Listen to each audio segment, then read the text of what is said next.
Morning, good afternoon, and good evening, everyone. Wherever you're at in the world, welcome to Last Raps Baseball's live commentary of Major League Baseball. The commentary and views are our opinions and are not affiliated with the MLB, the MLBPA, the American League, National League, or their sponsors. We are providing live English reports on the game being played and hope English-speaking fans around the globe can enjoy the games on YouTube and Twitch along with us. Tonight, we're bringing you from Seattle. It'll be the Mariners against the Texas Rangers. It's the first time we're going to get a chance to witness the Rangers this year as they are going into Seattle to face the once red-hot Mariners, who had a 14-game win streak snapped on Friday by the Houston Astros and are now in the midst of a 3-game losing streak. So it'll be the Mariners and the Rangers to go head-to-head tonight. Well, first of all, we're going to give you the starting lineups. And first from the visiting Texas Rangers. Leading off and playing second base, wearing number 2 is Marcus Semien. Batting second and playing shortstop, wearing number 5 is Corey Seager. Hitting third and doing the catching, wearing number 28 is Jonah Heim. In the cleanup spot in right field, wearing number 53 is Adolis Garcia. Batting fifth at first base, wearing number 30 is Nate Lowe. Batting sixth in center field, wearing number 3 is Aledi Taveras. Hitting seventh and doing the designated hitting, wearing number 56 is Cole Calhoun. Batting eighth and playing third base, wearing number 70 is Ezekiel Duran. And batting ninth in left field, wearing number 47 is Josh Smith.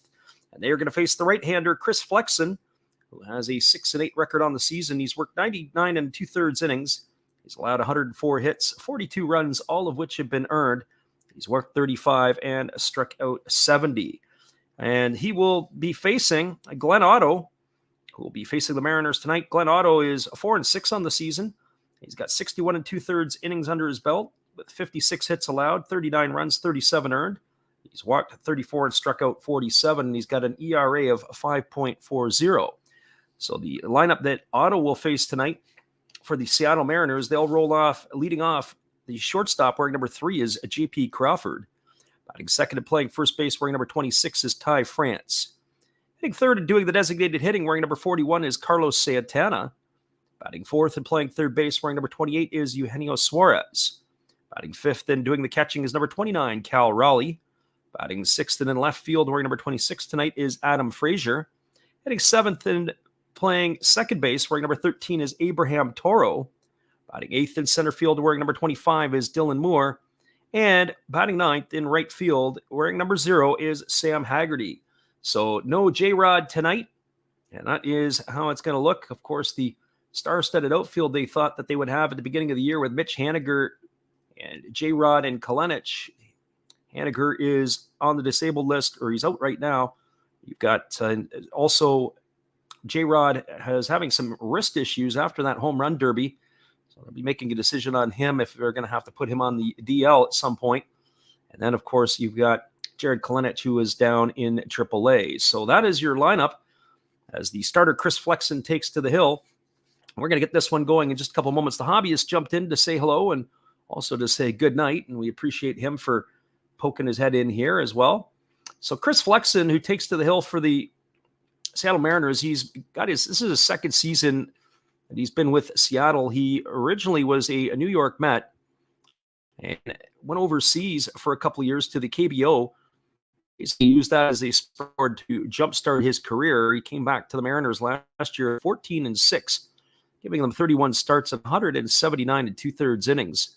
And he's off to a similar type numbers this year. The only thing is that his win-loss record does not reflect the numbers that he's producing. His hits and his strikeouts and his walks are all pretty much on line with where he was at in the 2021 season.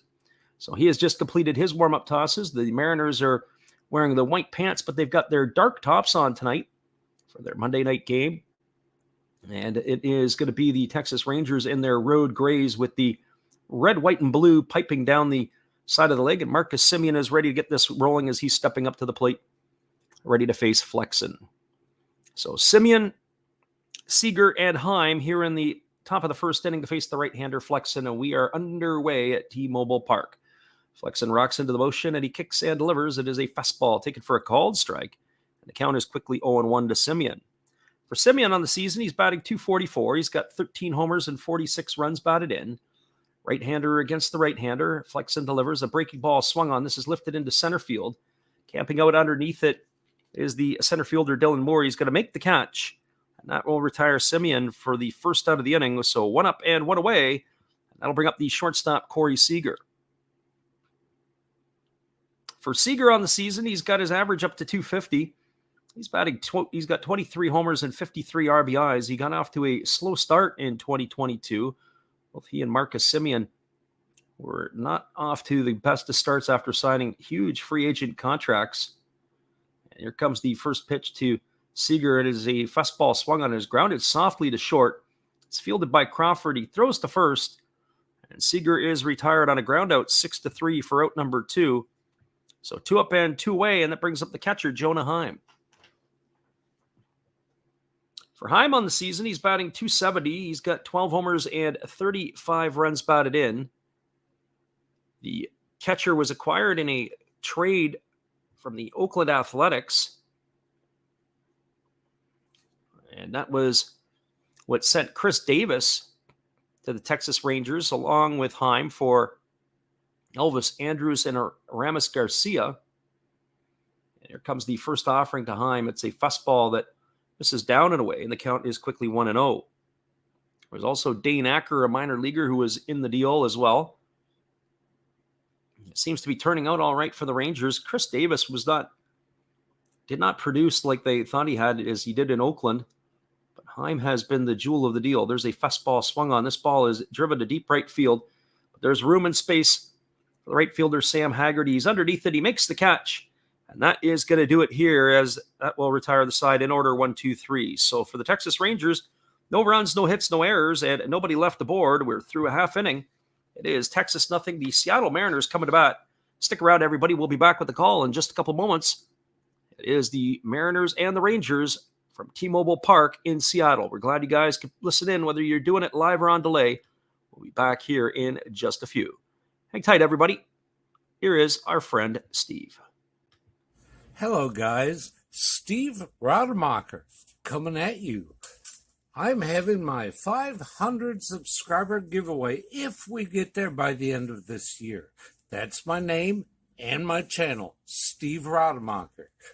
All you have to do is be publicly subscribed, and then you can enter to win once we hit the magic number, either an unopened, still sealed box of Star Trek official trading cards, Next Generation and Original Series. If that's not your cup of tea, we have Fleer Adrenaline with a Deer Dick rookie card. I have pulled out an autograph from one of these, and there are relics. If that's not your thing, how about an unopened box of 1987 Donruss Baseball? Just come watch me, subscribe, and enjoy the show. Thank you. That's right, everybody. When you get a chance, go check out Steve Rademacher and his channel. We support him, and he supports us. That is Steve Rademacher. We'll be back in 30 seconds with the call at the bottom of the first inning. Hang tight, everybody.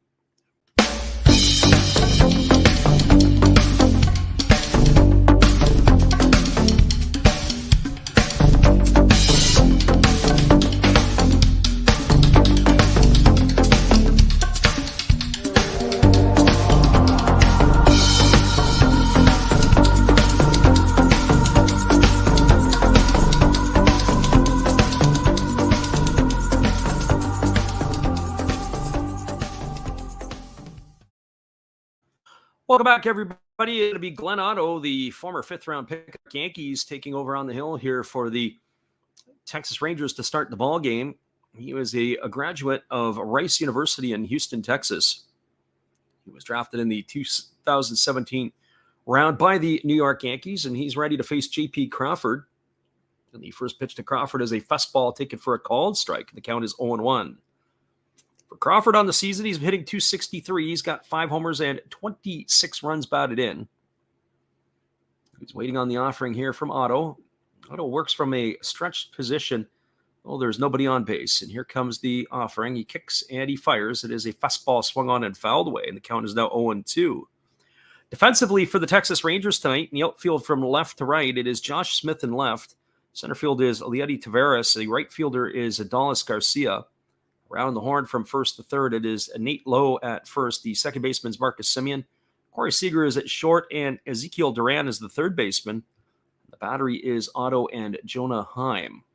And here comes the 0-2 pitch. There is a fastball that comes inside and is fouled away, and the count remains at 0-2 to Crawford. Otto was involved in a trade from the Yankees to the Texas Rangers, along with Trevor Hoover, who was a minor leaguer, Ezekiel Duran, who's in the lineup tonight, and Josh Smith, who's also in the lineup. And in return, it was Joey Gallo and Yoli Rodriguez. Rodriguez is, of course, now in the San Francisco Giant uniform, and that is a breaking ball swung on. It is lifted down the left field line. This ball's trouble, and it is going to be caught by the third baseman, Ezekiel Duran. He had to run a long way to be able to get it. It was drifting into foul territory. And he, as Josh Smith, of course, have a little bit of a high five, but Duran was able to haul it in. Smith slid to avoid him and avoid a potential collision. That was pretty close, but that will retire Crawford for the first out of the inning. That's going to bring up the first baseman, Ty France. It's a pretty healthy crowd in Seattle for this one on a Monday evening. They drew pretty good on the weekend when the Astros were in town. This is a homestand for the Mariners. So Ty France comes up to the plate. And here's the first offering. It's a fastball that misses inside. The count is 1-0. For France on the season, he's batting .306. He's got 12 homers to go with 50 runs batted in.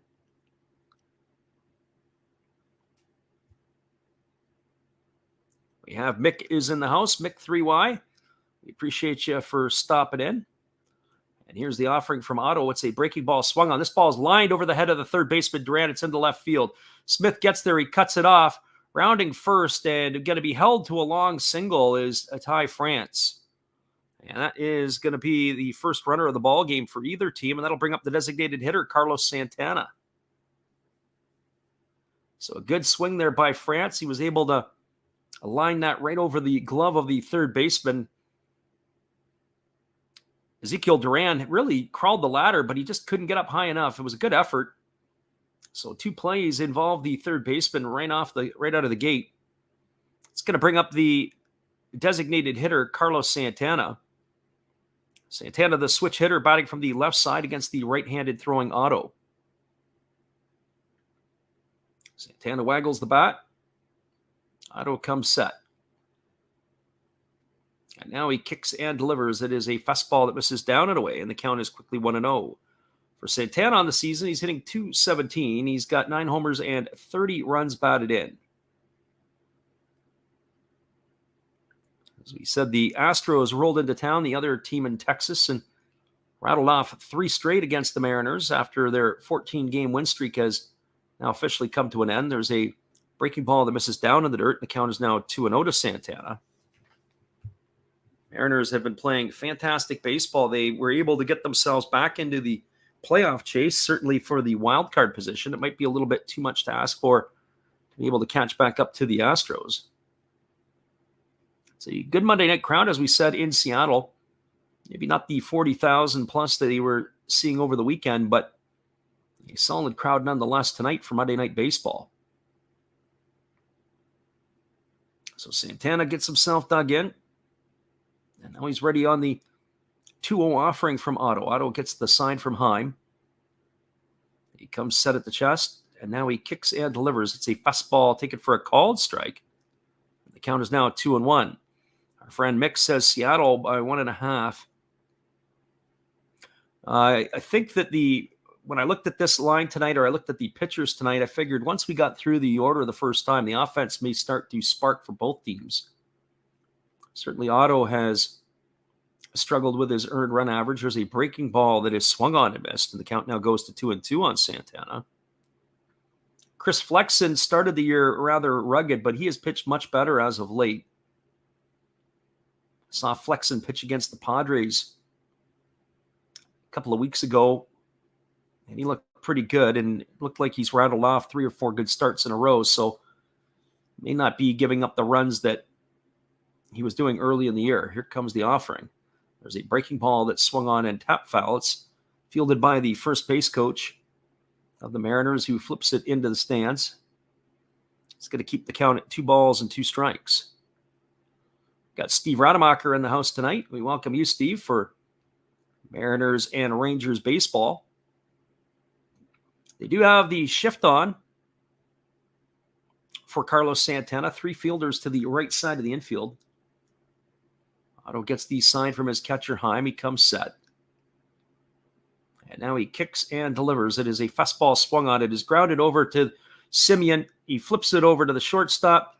Seager, he throws to first, and that is going to do it. It's going to be a 4-6-3 double play, and that is going to end any type of threat for the Mariners here in the first inning. So for the Seattle Mariners, there was no runs, 1 hit, no errors, and nobody left the board.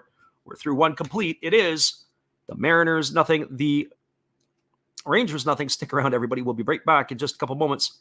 Here's our friend Steve Rademacher. Hello, kids. Steve coming at you.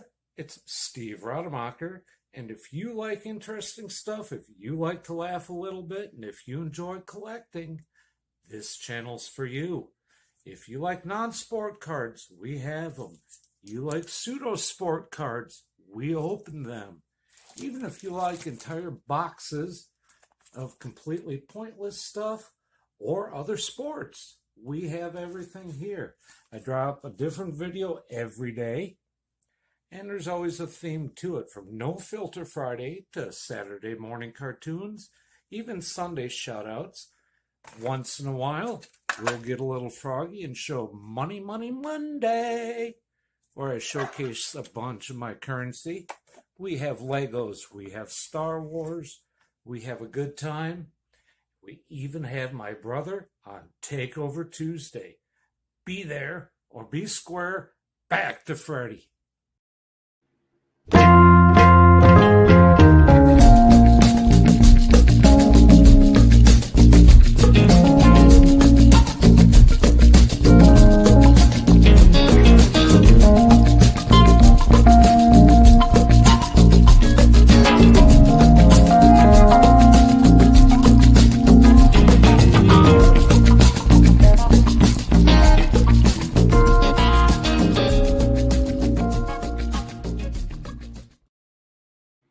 Welcome back, everybody. It's going to be the Heart of the Texas Ranger order to face the right-hander Chris Flexen.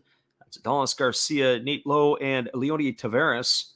And the right-hander rocks into the motion. He delivers the first pitch, breaking ball that swung on and missed, and the count is 0-1 to Garcia. Garcia is batting .248 on the season. He's got 17 homers and 58 runs batted in. He hits from the right side against the right-hander Flexen as he waggles the bat. Just a scoring note in that last inning on the double play. It was a 5-6-3 double play. It was Ezekiel Duran who was on the right side of the infield who made the play, and not Marcus Simeon, as there's a breaking ball that misses down, and the count is 1-1. Sometimes when the shift is on, you have to keep an eye as to who is positioned where. Sometimes the second baseman stays in their natural spot, and the third baseman will go into the hole. There's a breaking ball swung on. This ball is popped up down the left field line, racing over near the stands, leaping and making the catch is Adam Frazier as he slams into the wall. There's not a lot of room in foul territory in the last approximately 40 feet down the line. It runs out of real estate really quickly. Frazier was coming over full speed. As he hit the track, he leapt. He put his hand out to brace himself as he slammed into the wall. But a fantastic grab by Frazier, and that is going to be out number 1 here in the second inning. So 1 up and 1 away, and that'll bring up the first baseman, Nathaniel Lowe. So for Lowe on the season, he's batting .269. He's got 13 homers and 40 runs batted in. And the pitch is a breaking ball that is swung on, and it is tap foul.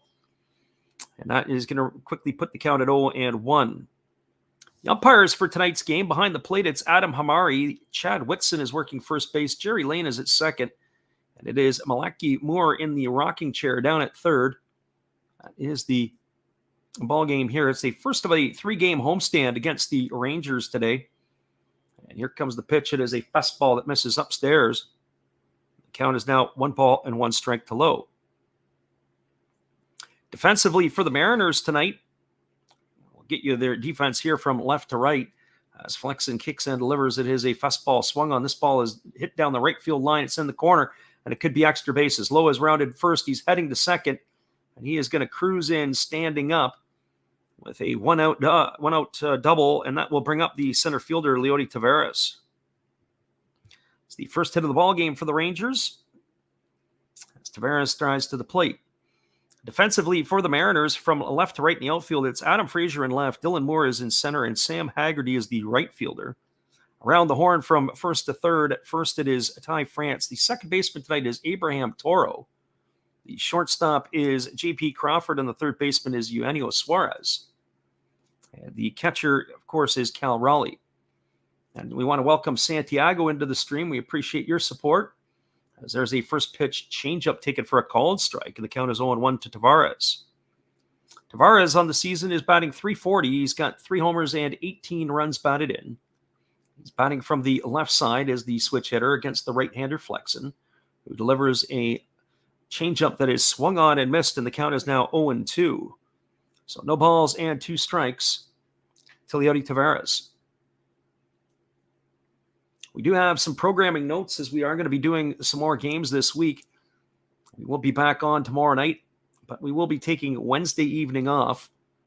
And then Thursday and Friday, we'll be back at it again. Here's the pitch. It is a breaking ball that misses down to Taveras. And the count is now 1 ball and 2 strikes. We haven't quite decided on the matchup for tomorrow night. There is a couple of games that we've been eyeballing. We were looking at tomorrow, possibly Washington and the Dodgers. If not, we would come back and do this one again. So here comes the 1-2 offering to Taveras. As Flexen delivers, it is a breaking ball that misses down, and the count now goes to 2-2. Then Thursday, we're waiting on the pitching matchup. The Rangers do go to Los Angeles to play the Los Angeles Angels. And Shohei Ohtani is on the pump for that one, and I'd like to see what the Rangers are going to send face him the other way. So we're hedging our bet toward that one. The other alternative is the Cubs and the Giants, who we'd also like to be able to see. And there is a breaking ball swung on and missed. And Taveras is retired on strikes for the second out of the inning. That's got to leave it all up to the designated hitter, Cole Calhoun. For Calhoun on the season, he's batting .223. He's got 11 homers and 43 runs batted in. When you look at the Texas Ranger lineup, the first 6 of the first 7 hitters in the order are all in double-digit home runs. Only Leody Taveras tonight is a little bit short of that. They have a lot of juice in the stick to the Rangers. And here comes the first offering from Flexen. It's a breaking ball that misses down. They peel over to the third base umpire, but Lucky Morris said that Calhoun didn't go, and the count is 1-0. So 1 ball and no strikes. Flexen leans in. He gets the sign from his catcher, Raleigh. Now he kicks and delivers. It is a changeup that misses upstairs, and the count is now 2-0. So 2 balls and no strikes. Calhoun is batting from the left side of the plate against the right-hander Flexen. Leans in and gets the sign from his catcher, Raleigh. And here's the pitch. It is a breaking ball that misses upstairs. Now the count goes to 3-0. They do have the open base at first. That could set up a fielder's choice, as Ezekiel Duran is the hitter who waits on deck. So Flexen, who's been very economical in his 2 innings of work already, only 5 pitches in that first inning. Here's the offering now to Calhoun. It's a fastball swung on and fouled away. The count is now 3-1. So Calhoun given the green light to swing at 3-0. Unable to get on time with that pitch as he sent it over the third base dugout. So 3 balls and 1 strike to Calhoun. Flexen gets himself a new baseball, and he's ready to go back at it. He leans in. He looks at the sign from his catcher. He holds at the belt, and now he kicks and fires. It is a breaking ball that catches the inside corner, and the count is now 3-2 to Calhoun. So Flexen looking to come all the way back after spotting Calhoun a 3-0 count. So the runner at second, Lowe gets his lead. Flexen gets his sign from the catcher, Raleigh. And now he comes set. He holds at the belt, and he kicks and fires. It is a fastball swung on and missed. And Calhoun goes down on strikes for out number 3. That is going to do it here in the second inning for the Texas Rangers. So there was no runs. There was a hit. There were no errors and 1 runner left aboard. We are now through 1.5. It is the Texas Rangers nothing, the Seattle Mariners nothing. Stick around, everybody. We'll be back with the call at the bottom of the second inning. After this, we appreciate you guys for all being here. Hang tight. We'll be right back after this from our friend Steve again. Domo arigato. Sorry if I mispronounced that. I'm new at this. Thank you for watching Last Raps Baseball. Tell all your friends and family to come check him out, ask some questions during the telecast, and give him a good sub and a thumbs up. And this is Steve coming back at you, and some new things on my channel. Star Wars figures that everybody likes. We have Mad magazines from the 1970s. We try to avoid the Noid. And for your pleasure, once in a while, we can open up Michael Jackson if you want, the cards. We have Elvis. We have Sadahar O. We love everything that is everything, so we even have the Beatles fighting with lightsabers. Look at that, John and George. Once in a while, we'll even have my brother take over my channel on a Tuesday. So once again, everybody tell your friends, come see Freddie at Last Raps Baseball. And right now, I'm going to kick it right back to you, Freddie. Appreciate you there, Steve, and your support of the channel. We'll be back in 30 seconds with the call after this.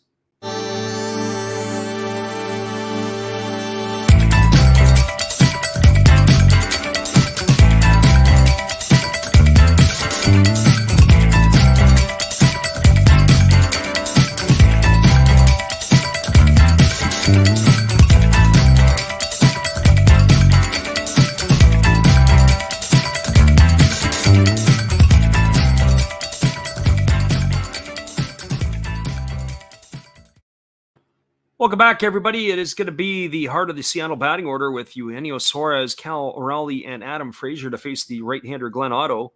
And the first pitch was a fastball that was taken inside by Suarez, and the count is 1-0. Suarez is batting .235. He's got 16 homers and 51 runs batted in. He takes a fastball on the inside corner for a called strike, and the count is 1-1. Suarez acquired in the offseason from the Cincinnati Reds along with Jesse Winker, as both of these players are been major contributors in the lineup for the Mariners. There's a breaking ball taken for a called strike, and the count is now 1-2. Suarez is the team leader in home runs this year. He's tied with Julio Rodriguez with 16. He also has the tied with the most extra base hits. And here comes the pitch to Suarez. It's a breaking ball that misses down, and the count's 2-2. Suarez started the season struggling. He was hitting well below the 200 mark for quite a while.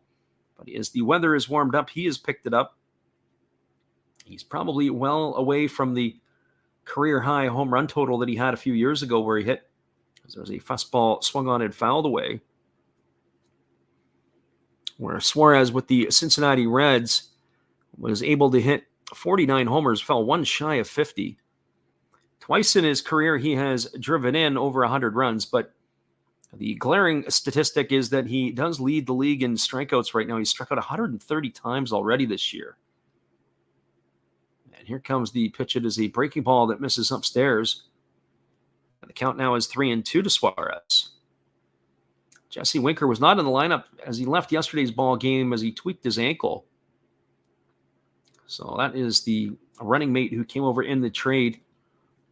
The trade that went the other way, the Mariners at this point look like they've won that deal. There's a fastball swung on it. It's grounded over to short. It is fielded by Seager, who's in the 6th hole. He throws to first. Retires Suarez on a ground out 6-3 for out number 1. That's going to bring up the catcher, Cal Raleigh. We're saying that it looks like they've clearly won that trade right out of the gate. Jesse Winker and, of course, Suarez to the Mariners. And then involved in the trade, going the other way,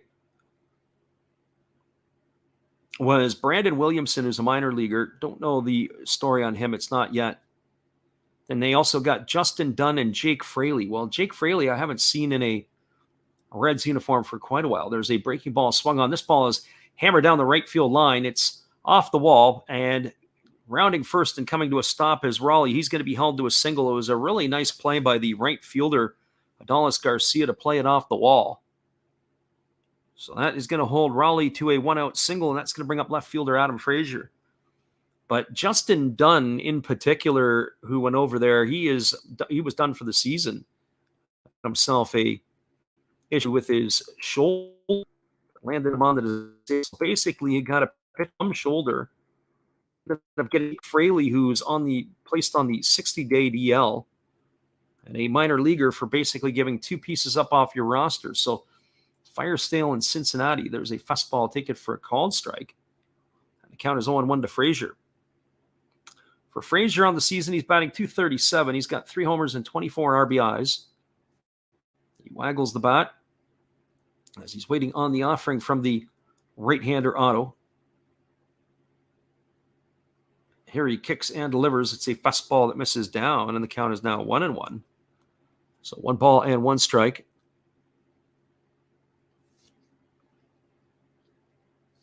Frazier's been successful against the Rangers this year as he's hitting .294 against Texas.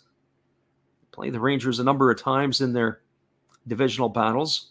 There's the offer from Ottawa. It's a fastball swung on and fouled away down the first base line. The count now goes to 1-2. Abraham Toro gets the nod at second base tonight, and he waits his turn on deck.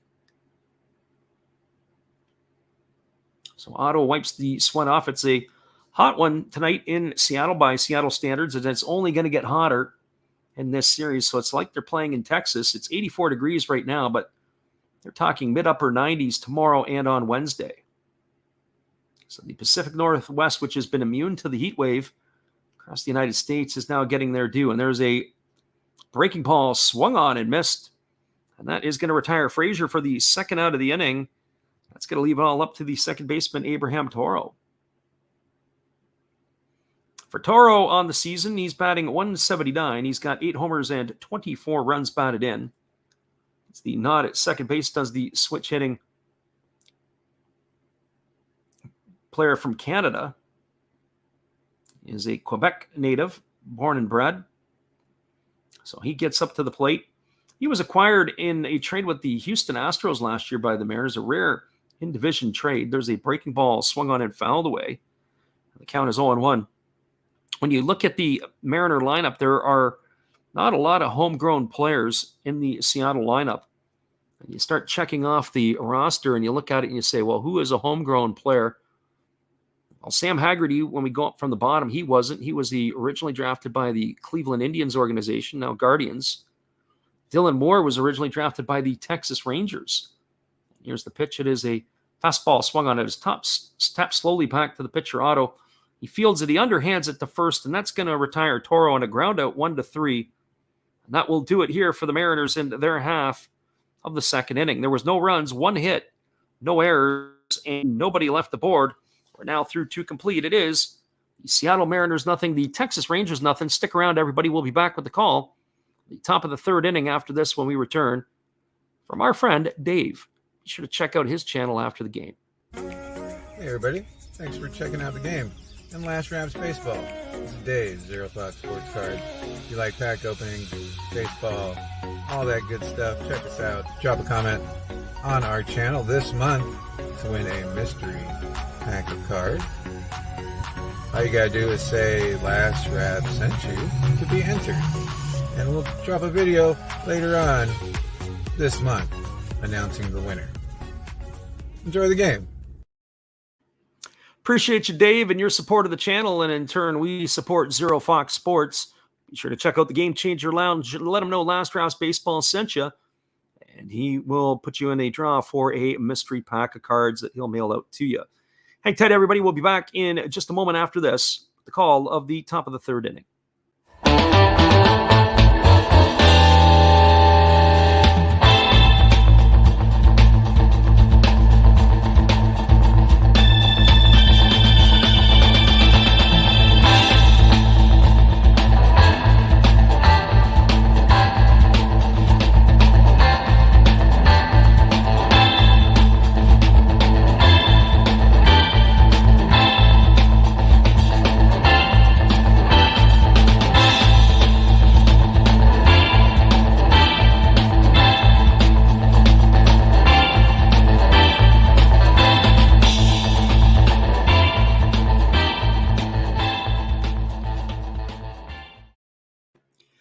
Welcome back, everybody. It is going to be the top of the third inning, and we're going to have the 8, 9, and 1 hitters coming to bat for the Texas Rangers.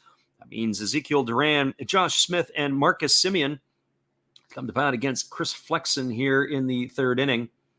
Flexen has been very economical in his first 2 innings of work, only 22 pitches as he rocks into the motion, and he kicks and delivers, and the first pitch to Duran is a fastball swung on and fouled away. It's going to reach the seats over on the first base side, and the count is quickly 0-1.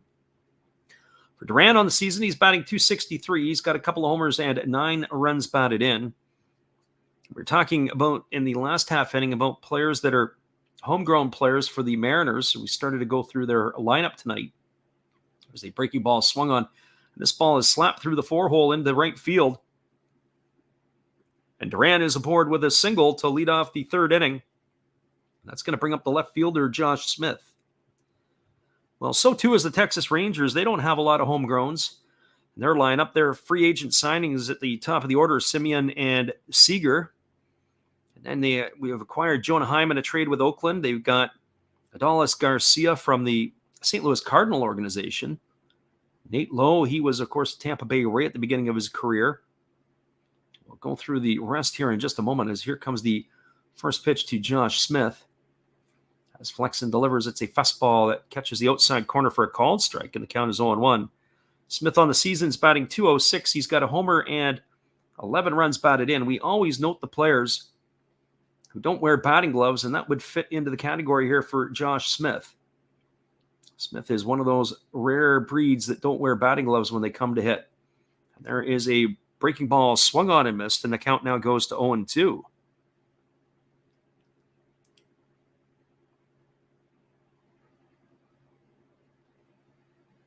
So the Rangers are playing right now. They were 1 game below 500 on June the 28th. Since that time, they are 7-14, so they're 43-51.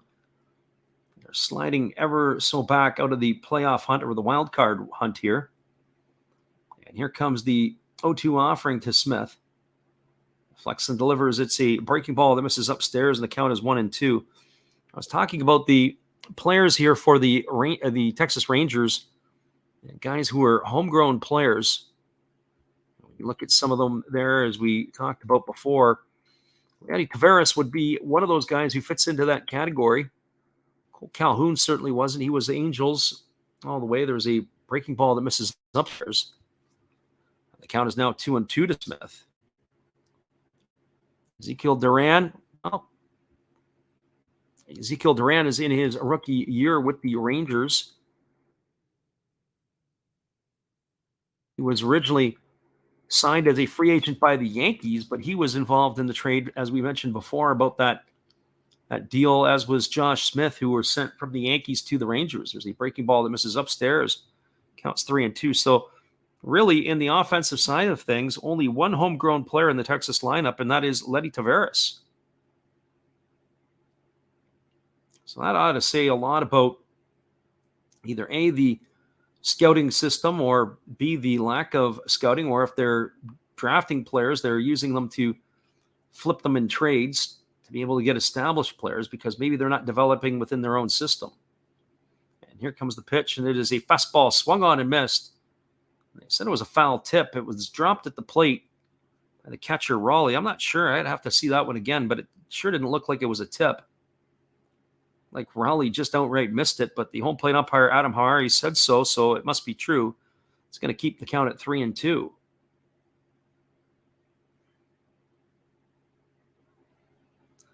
So here comes the offering now from the right-hander Flexen, who clicks and delivers. It's a fastball swung on. It is lifted foul down the left field line. Ezekiel Duran was on the move. That's going to keep the count at 3-2. Rangers have the second most amount of stolen bases as a team. They have the most attempted. This got 99 stolen base attempts this year. And that is pretty good. And here's the pitch. It's a breaking ball swung on. This ball is lined into left field. It's going to get down for a base hit. Picking it up is Frazier. He's going to flick it back in, and Smith is aboard. So back-to-back singles for the Rangers here to begin the third inning, and that's going to turn the batting over to the top of the order in Marcus Semien.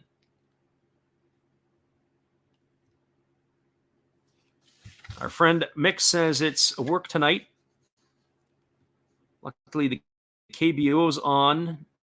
Yeah, there's nothing right now on for a couple of days. The All-Star games in the Japanese League. Be a couple of those games going on, and then it'll be back at it on the weekend. Our friend Mick did put his parlay in there earlier on. He said he had Seattle, and then he's got Kansas City, and then he has a bunch of the games in the Korean League. There's a breaking ball that is delivered to Semien that swung on and fouled away, and the count is 0-1. So no balls and 1 strike.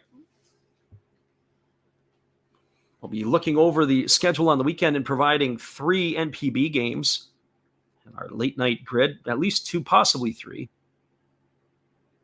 So here comes the offering to Marcus Semien as Flexen holds at the belt. He kicks and delivers. It's a fastball swung on. It is grounded to the first baseman, France, over to second for 1. And they're not going to be able to turn the double play as Chris Flexen could not get over to cover in time. That's going to be a fielder's choice. It's going to erase Smith at second, 3-6. He'll be gone for out number 1. Duran will advance to third, and safe at first is Marcus Semien, who gets down the line pretty well. So the Rangers are still threatening. Crawford had to hold the ball as Flexen was not to the base in time. So runners are on the corners.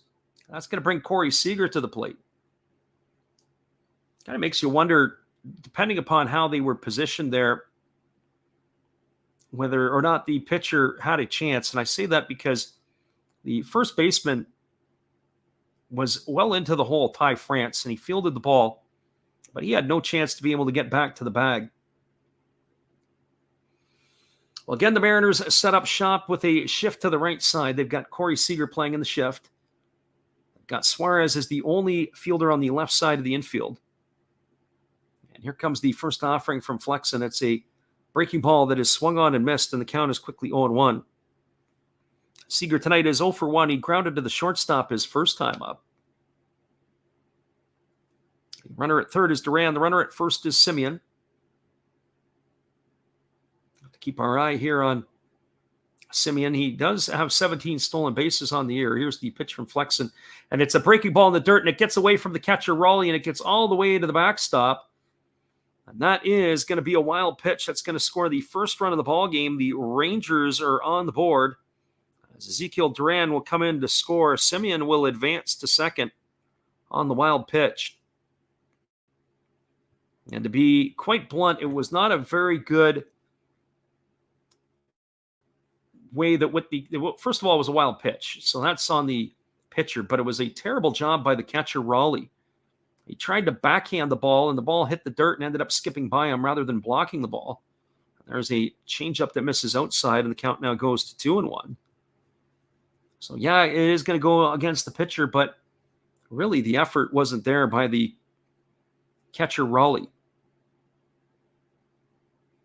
And that's not been a problem this year for the Mariners. There's a breaking ball that misses down, and Raleigh blocks that one, and the count is 3-1. The Mariners definitely have been decent behind the plate. So 3 balls and 1 strike. Our friend Mick says Seattle messing up already. There's a breaking ball that misses down, and that is going to be ball 4. That's going to put runners at first and second. It's going to bring up the catcher, Jonah Heim.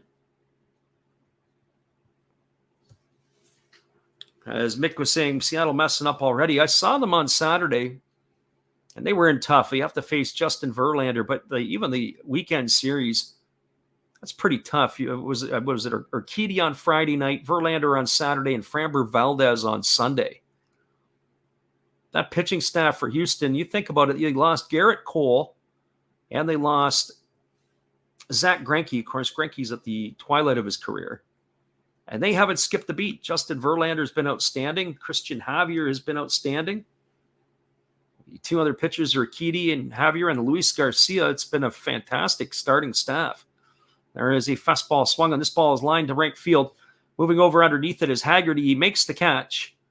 Tagging at second, but having to hold is Semien, and that is going to retire Jonah Heim for the second out of the inning. That is going to leave it all up to the right fielder, Adolis Garcia.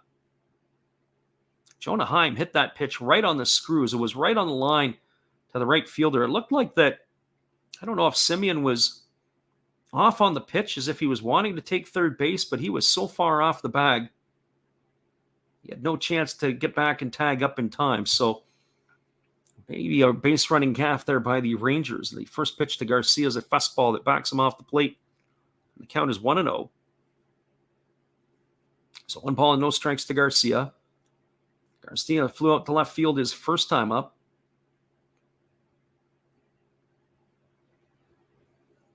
Here comes the offering. It is a changeup that drops in for a called strike, and the count is 1-1. One thing about Chris Flexen is he's not particularly overpowering. He does mix a pretty good breaking ball in with his changeup and his fastball. If he's going to have success, he's going to have to hit his spots. So here comes the 1-1 offering. And it is a breaking ball swung on. It is grounded softly to short.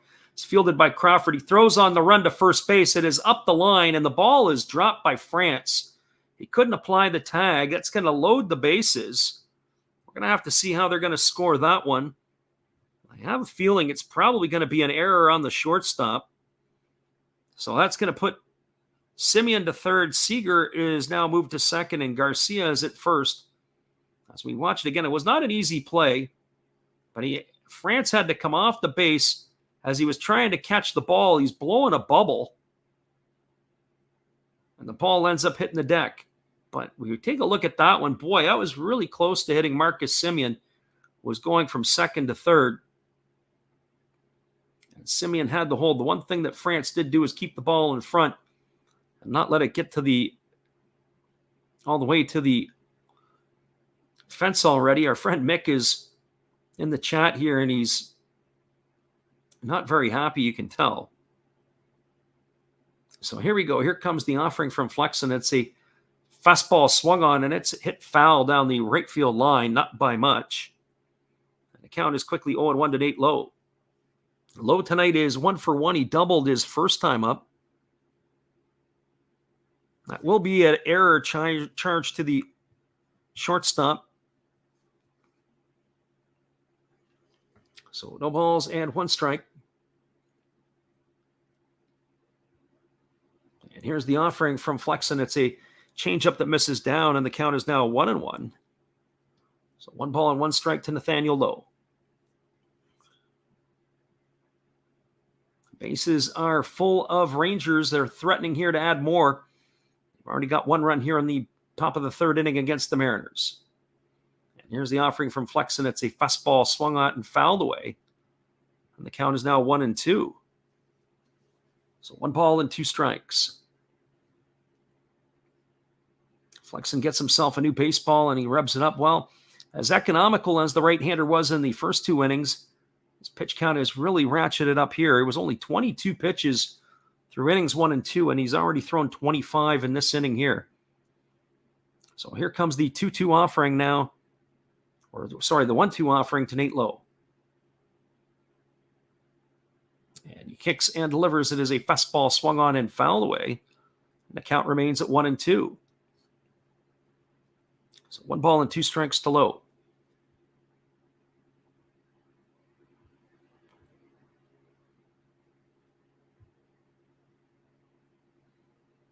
Flexen gets himself a new baseball. He rubs it up and he's ready to go back to work here.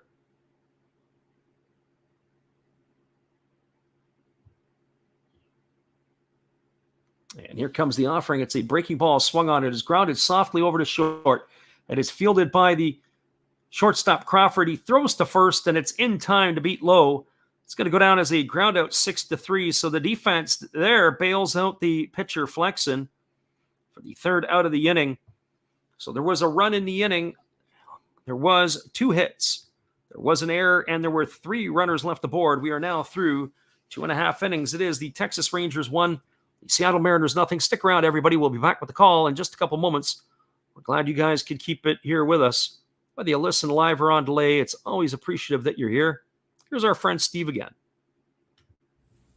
Hello, friends. Steve coming back at you, a clean-shaven Steve. Thank you for watching The Last Raps Baseball. And please continue to support my channel among others, like Another Hollis Build. Awesome commercial. And now I'll show you a few more things that we do have.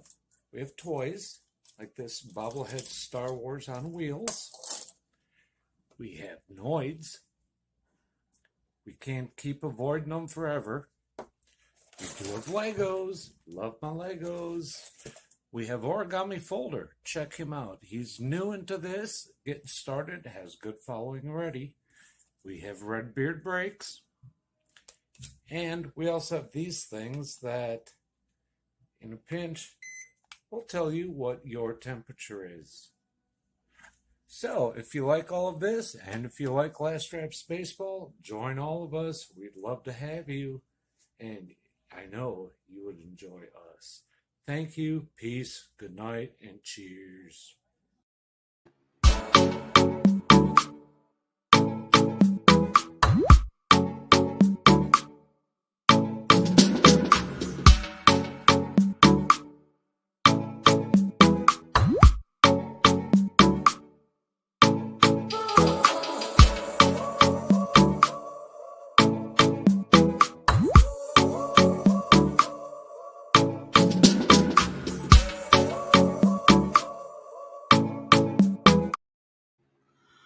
Welcome back, everybody. We are moving now to the bottom of the 3rd inning. It's going to be Dylan Moore, Sam Haggerty, and J.P. Crawford to face the right-hander Glenn Otto here, who's on to begin his 3rd inning of work. And the first pitch is a fastball taken for a called strike, and the count is 0-1 to Moore. Moore on the season is batting .204. He's got 5 homers and 16 runs batted in. As he's waiting on the offering from the right-hander Otto. Waggles the bat. And here comes the pitch. It is a breaking ball that drops in for a called strike, and the count now goes to 0-2. So no balls and 2 strikes. Dylan Moore.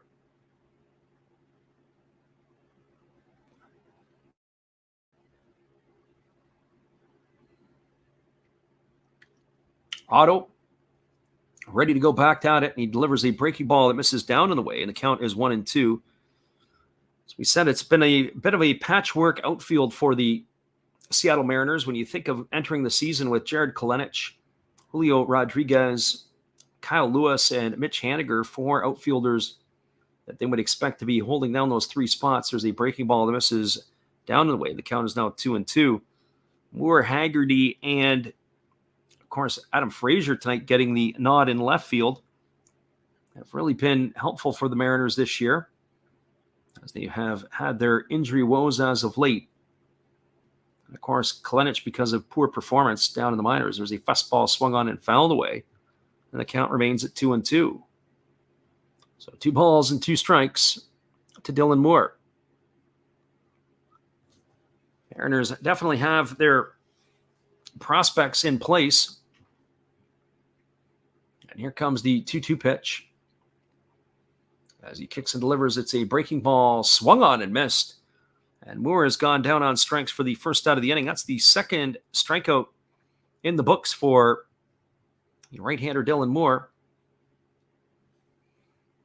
That's going to bring up the right fielder Sam Haggerty.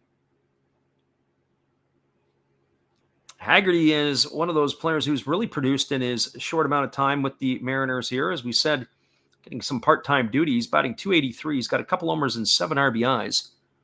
He's also been able to steal 9 bases for the M's. So Haggerty almost did career highs in many things, including at-bats. It's the second most amount of at-bats he's had in his career as he takes a fastball for a called strike, and the count is 0-1. Haggerty broke in with the New York Mets in 2019, but he's been the last 3 seasons in the Seattle organization. He's only a career .230 hitter, so what he's doing this year in the short amount of space has exceeded the expectations as he waves at a breaking ball, and the count now goes to 0-2.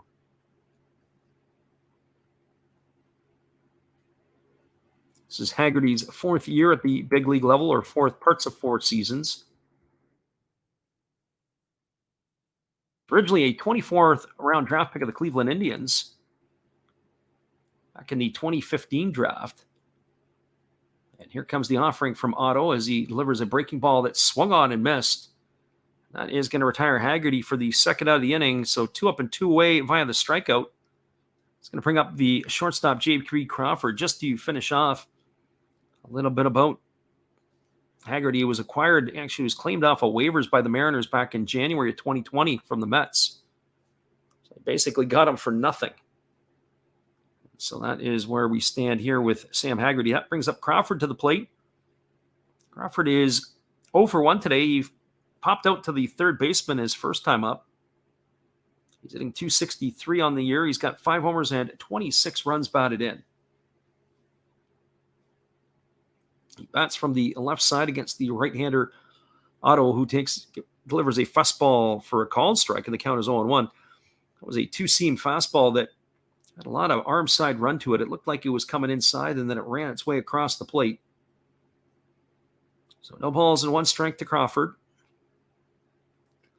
Otto ready to go at it again. He kicks and he fires. It is a fastball that just misses off the outside corner, and the count is 1-1. So 1 ball and 1 strike to Crawford.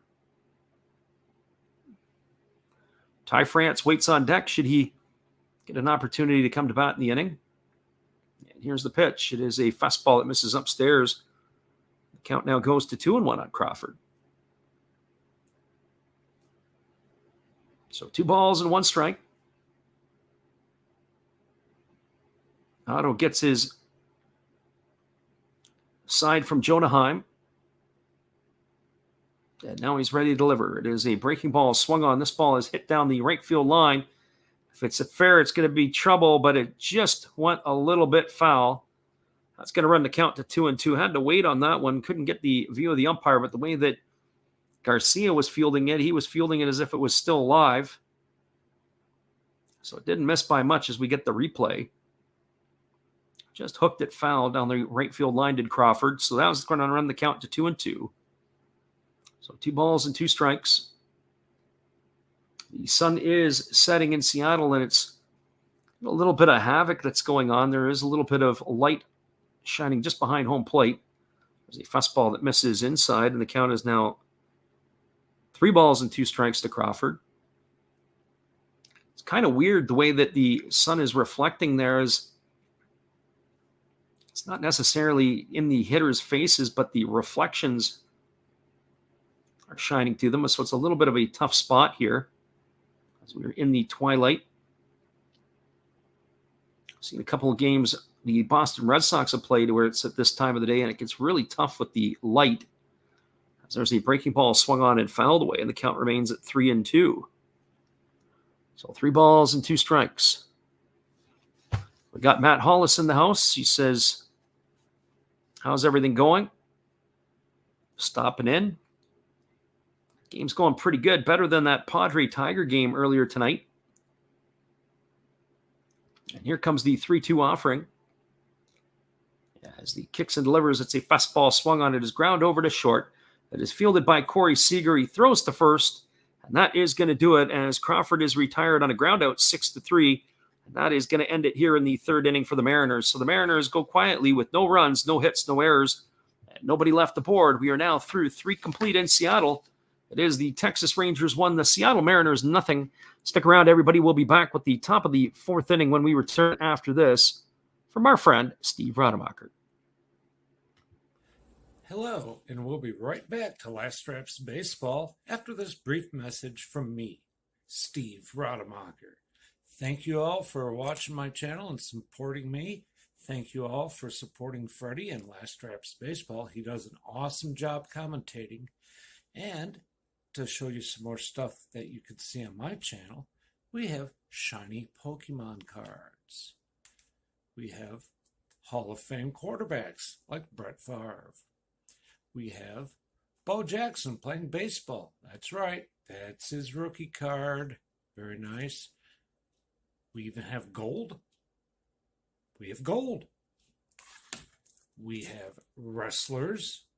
That's Roddy Piper.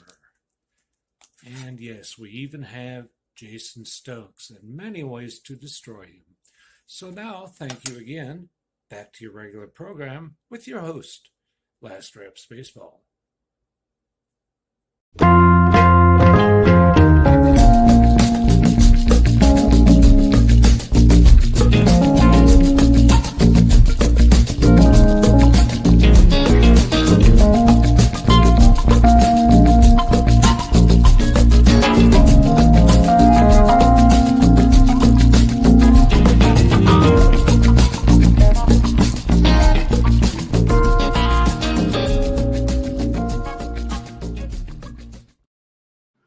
Welcome back, everybody. We're moving to the top of the fourth inning. It is going to be Leody Taveras, Cole Calhoun, and Ezekiel Duran here to face Chris Flexen. And the first pitch delivered is a breaking ball that misses down, and the count is 1-0 to Taveras.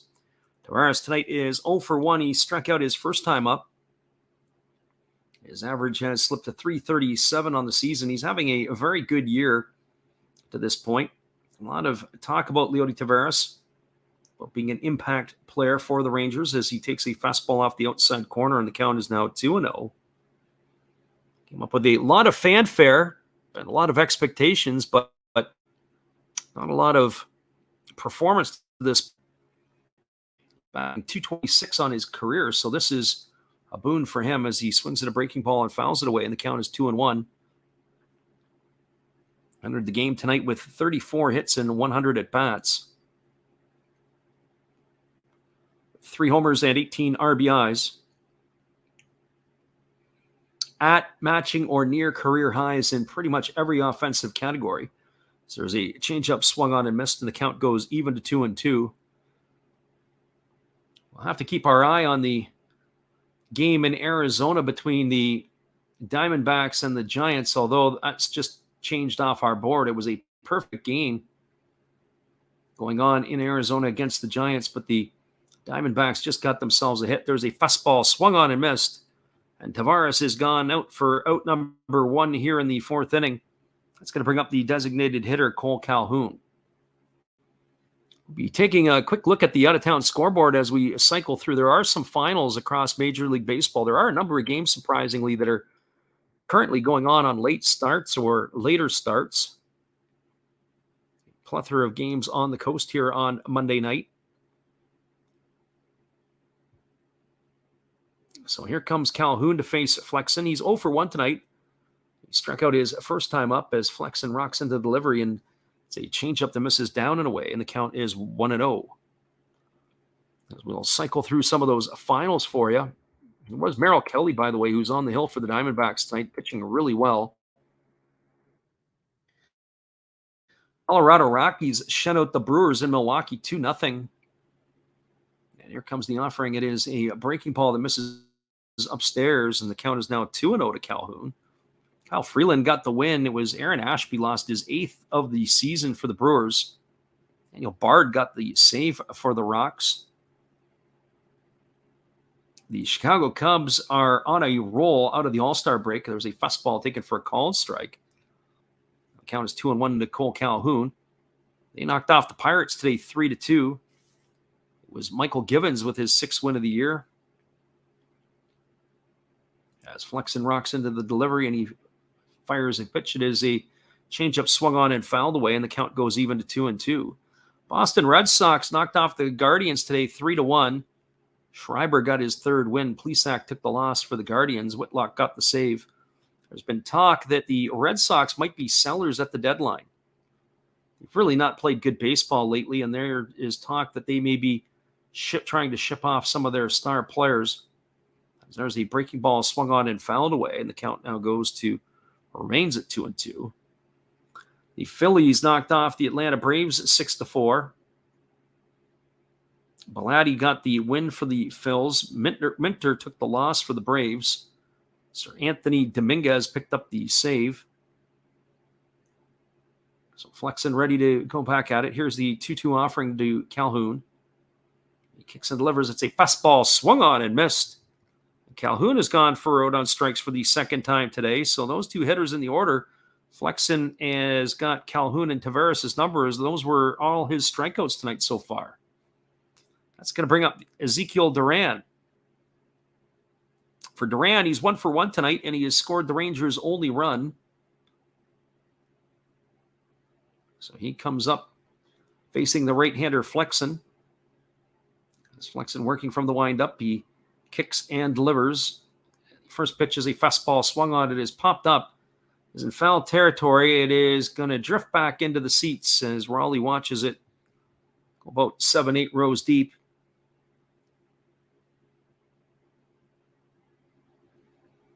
Other finals that are around the league, the Orioles knocked off the Tampa Bay Rays 5-1. That evened the Orioles record at 500 again. They're 48-48.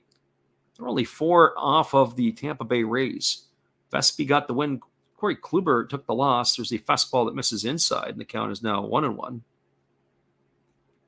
And the other final is the Cincinnati Reds knocked off the Miami Marlins 11-2. Nick Lodolo got his 3rd win against 3 defeats. There's a breaking ball that is down, but went around did Duran, and the count now goes to 1-2. The Reds pounded out 16 hits against the Marlins. As Rogers took the loss, he goes to 4-10.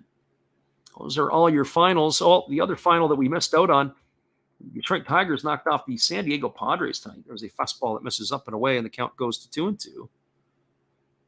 Will Vest got the win for the Tigers. Sean Manaea took the loss. It was a 12-4 victory for the Tigers. They pounded out 13 hits. They had 4 homers in the game. They said it was the first time the Tigers hit 4 homers in a game all season long. There's a breaking ball that misses down. They appeal over to the first base umpire, but Chad Whitson says that he didn't go, and it's going to run the count now to 3-2. Jamar Candelario hit a pair for Detroit, a grand slam by Eric Haas, and Miguel Cabrera hit his 4th home run, the first since I believe it was May the 15th, over 2 months ago. And there's a fastball that misses down. That's going to be ball 4, and Duran's going to get himself a 2-out walk, and that's going to bring up the left fielder, Josh Smith.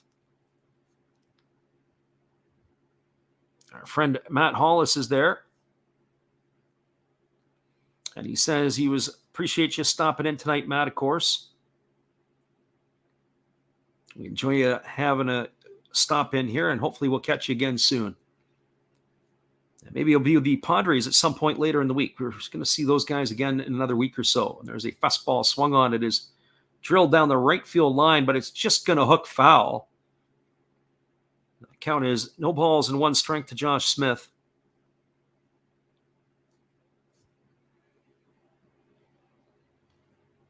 So Smith, as we said before, is one of those guys who doesn't wear batting gloves.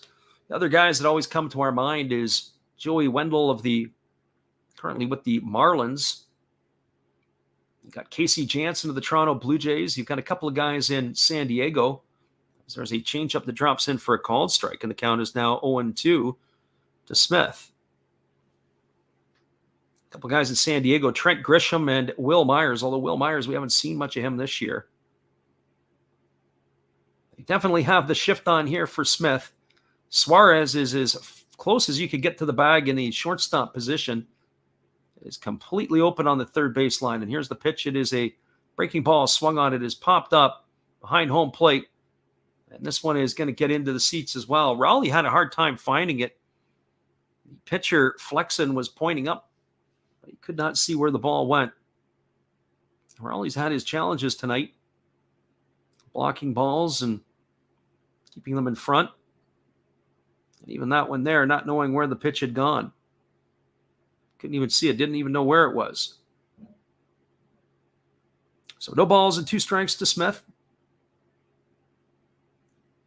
Holding at the belt is the right-hander Flex, and he kicks and delivers. It's a breaking ball, misses outside. Off to second goes the runner, Duran. It is going to get by Suarez, who was covering the bag. And that is going to be a stolen base for Duran as he gets himself into scoring position. And Smith is now got a ball and 2 strikes on his name here. That pitch there, it bounced. The throw to second base bounced a good solid 15 feet in front of the bag. It came up, and Suarez wasn't able to apply the tag. It's usually where your middle infielders come important. If the throw is down, be able to catch that ball on the hop and apply the tag. Good middle infielders will have those soft hands to be able to take it on the hop and slap the tag quickly. There's a fastball swung on. This ball is lifted into deep left field. Moving back on it is the left fielder Frazier. He makes the catch. And that is going to do it for the Rangers here in the 4th inning as Smith is gone for out number 3. So there was no runs in the inning. There was a hit, no errors, and 1 runner left the board. We're now through 3.5. It is the Texas Rangers 1, the Seattle Mariners 0. Stay with us, everybody. We'll be back in just a couple moments with the call after this from our friend, Steve Rademacher. Hey, guys, and thank you, Freddie. Steve coming back at you. That's right, Steve Rademacher. I would like to thank each and every one of you that is tuned into my channel. And today, let's do a little shout out for some other great channels you should be watching. There is WVlogs 18. There's Big D's Sports and Collectibles. You all know another Hollis build. Why not Like Father, Like Son? That's a great duo that does some great stuff. It shows some great cards. And of course, the one and only Bud Stoney, creators of One of Ones, a creator of One of Ones, and they're all signed on the back. Bud Stoney, 1 of 1, like this beautiful Robin Yount that he made for me. He made me another Robin Yount, this time mini, and a Christian Yelich mini. Great cards, and he does more than cards. We have darts of Hulk Hogan and many other things. So give them a look-see and give me another look-see. Subscribers are always welcome, and back to Freddie. Appreciate you there, Steve, and your support of the channel. And in turn, we support Steve Rademacher. Stick around, everybody. We'll be back in 30 seconds with the call after this.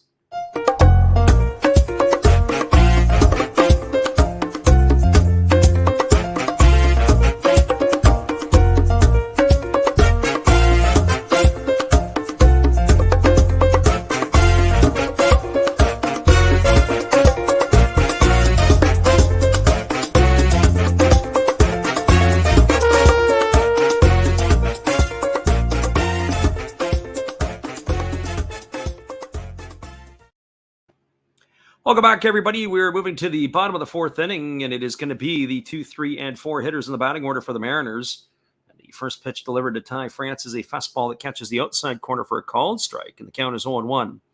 France today is 1 for 1. He singled back in the first inning, but it was erased on a double play. So here comes the 0-1 offering as Otto has delivered a breaking ball that is swung on. It is bounced on one hop, and it gets by the first baseman low. That's going to squirt into right field. We're going to have to see how the scorer fields that one. That ball was absolutely scorched. Took a wicked hop, and as it did, it came up and rode up on the first baseman low. We're going to see if they rule that a base hit. It was definitely not an easy play. So on one hop, the first baseman had to move a little bit to his right. He just couldn't stop it and knock it down. But France is aboard here. We'll see how they rule that one. That is going to be a base hit. That's going to be the second of the night for France, the third for the Mariners. That brings up Carlos Santana. And the first offering to Santana is a breaking ball that misses outside, and the count is 1-0. So 1 ball and no strikes. Santana tonight grounded into a double play his first time up. It was of the 5-6-3 variety as he hit the ball into the shift. And here comes the offering. It is a fastball swung on, and this ball is lifted into left center field. Moving over underneath it is Tavares. He makes the catch. And that is going to retire Santana for the first out of the inning. So 1 up and 1 away, and that'll bring up the third baseman, Eugenio Suarez. For Suarez, tonight he is 0 for 1. He grounded to the shortstop his first time up. Suarez's average has dipped to 234 on the season. He's got those 16 homers and 51 RBIs. The Mariners can provide some instant offense here against the Rangers if need be. And here comes the first pitch from Otto. It's a fastball swung on. It breaks the bat of Suarez, and it's going to get through the 4-hole into right field. Digging around second and heading to third is France. He's going to slide in safely. And so Suarez with a single, that sends France first to third. And now the Mariners have something brewing here in the 4th inning off the right-hander Otto. It's going to bring the catcher Cal Raleigh to the plate. The ball was right off the fist. You could see the piece of the wood was flying out towards the pitcher there, and it ended up moving the runner all the way over to third base. So that bat is going to be gone to the firewood as Suarez is getting a good chuckle out of that one. So runners are at the corners. And Cal Raleigh steps to the plate. Raleigh is 1 for 1 tonight. He singled his first time up. He's hitting now 203 on the season. Switch hitter batting from the left side against the right-handed throwing Flexen. And the first pitch is a fastball that is swung at and fouled away, and the count is 0-1. So no balls and 1 strike.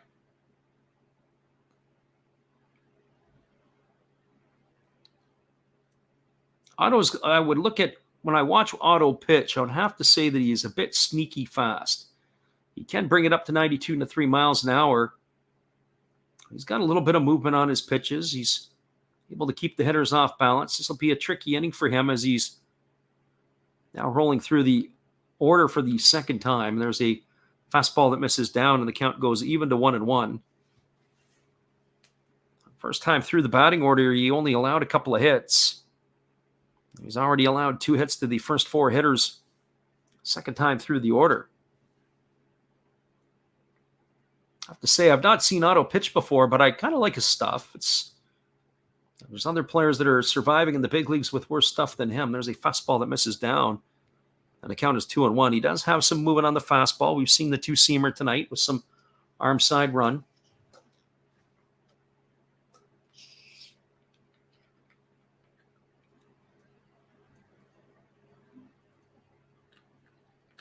Here comes the 2-1 offering to Raleigh. Otto checks the side from his catcher, Heim, and he comes set. And he kicks and delivers. It is a fastball swung on. This ball is lined to right field. It's down for a base hit. 1 run is in. Stopping at second will be Suarez.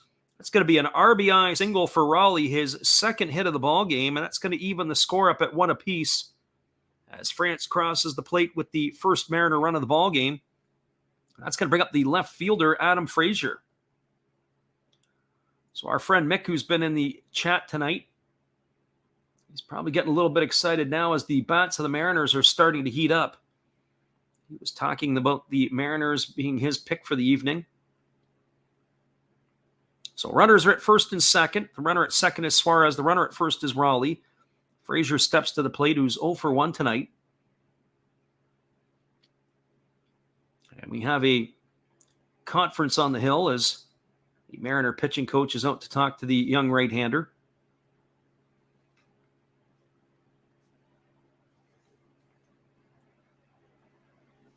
As we have a little stoppage in the action here.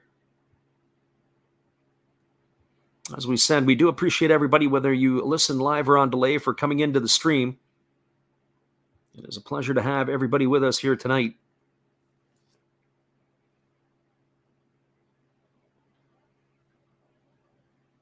So Frazier steps to the plate. The runner at second is Suarez. The runner at first is Rowley. So right-hander against the left-hander.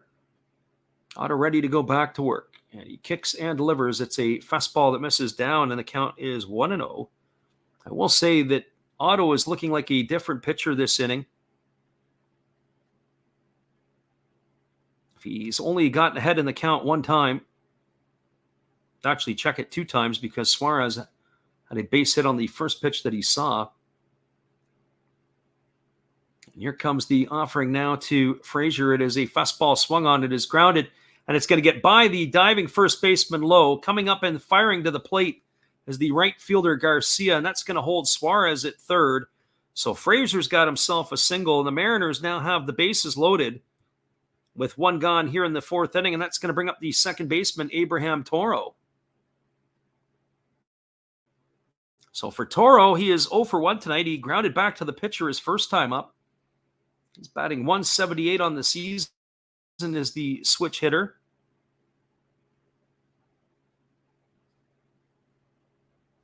They have something brewing for sure now, do the Mariners. Our friend Mick says, you already know, brother, I'm getting ready for work. Yeah, absolutely. And we know that he is in the house here, and he's pretty jazzed up about what's going on here. Abraham Toro only has 1 career grand slam to his name. He did it off of Houston last year against Kendall Graveman, who was a player I believe he was involved in the trade with, as he misses as a fastball misses down for ball 1. The count is 1-0. So 1 ball and no strikes. Mariners have a chance to blow this thing apart right here with 1 swing of the bat. And here's the offering from Otto. It's a fastball swung on and fouled away. It's going to reach the seats over on the third base side, and that evens the count at 1-1. So 1 ball and 1 strike.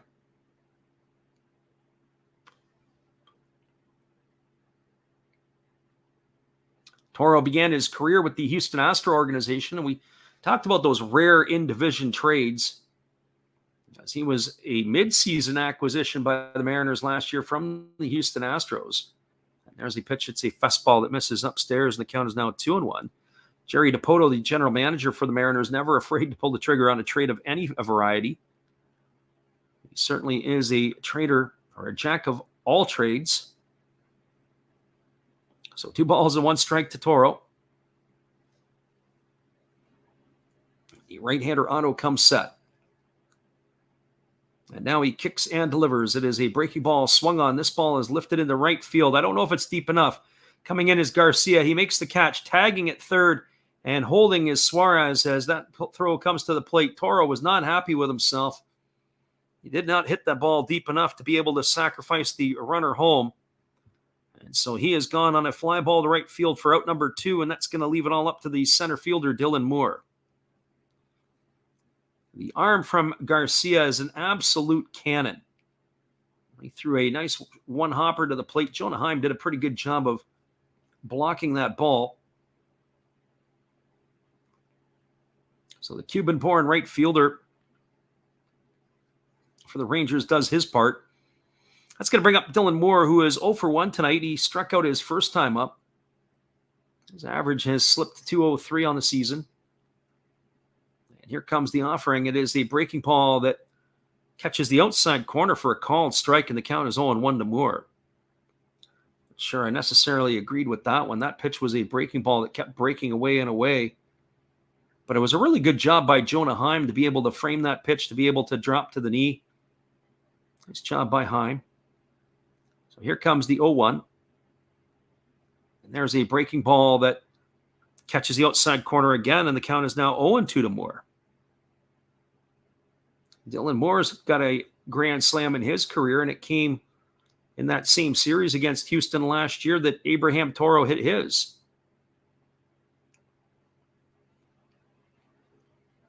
So no balls and 2 strikes.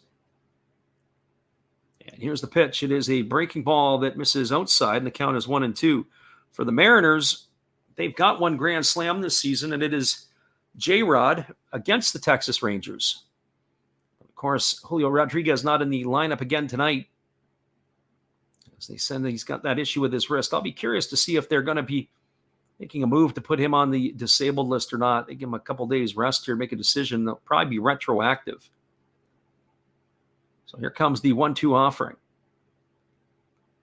And the pitch is delivered. It is the breaking ball that misses down. It squirts away from the catcher. Here comes Suarez to the plate, and he's going to score. Down to second is the throw, and not in time to be able to get Adam Frazier. So that's going to go down as a wild pitch.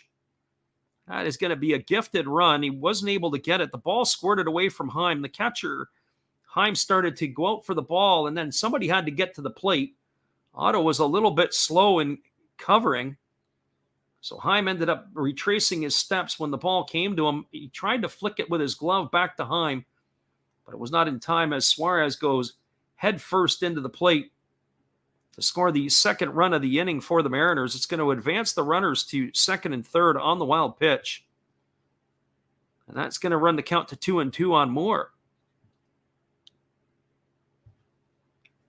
So here comes the 2-2 offering. It is a fastball swung on and fouled away. And it's going to reach the seats over on the first base side. And it's going to keep the count at 2-2. So 2 balls and 2 strikes.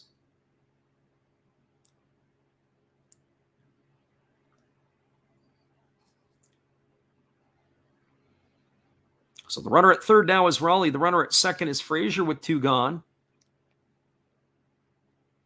Our friend Mick likes what he's hearing,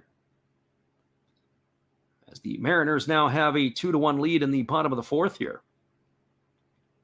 And here comes the 2-2 offering. It's a fastball. Take it for a called third strike. And Moore stood there like the house by the side of the road and watched it go by for out number 3. But there was damage done here. There were 2 runs in the inning on the benefit of 4 hits. There was no errors, and there were 2 runners left aboard. We are now through 4 complete. It is the Seattle Mariners 2, the Texas Rangers 1. Stick around, everybody. We'll be back in just a couple moments with the call after this. Here's one of our Did You Knows. It's about J-Rod. He's not in the game tonight, but you can find out some info about him right here.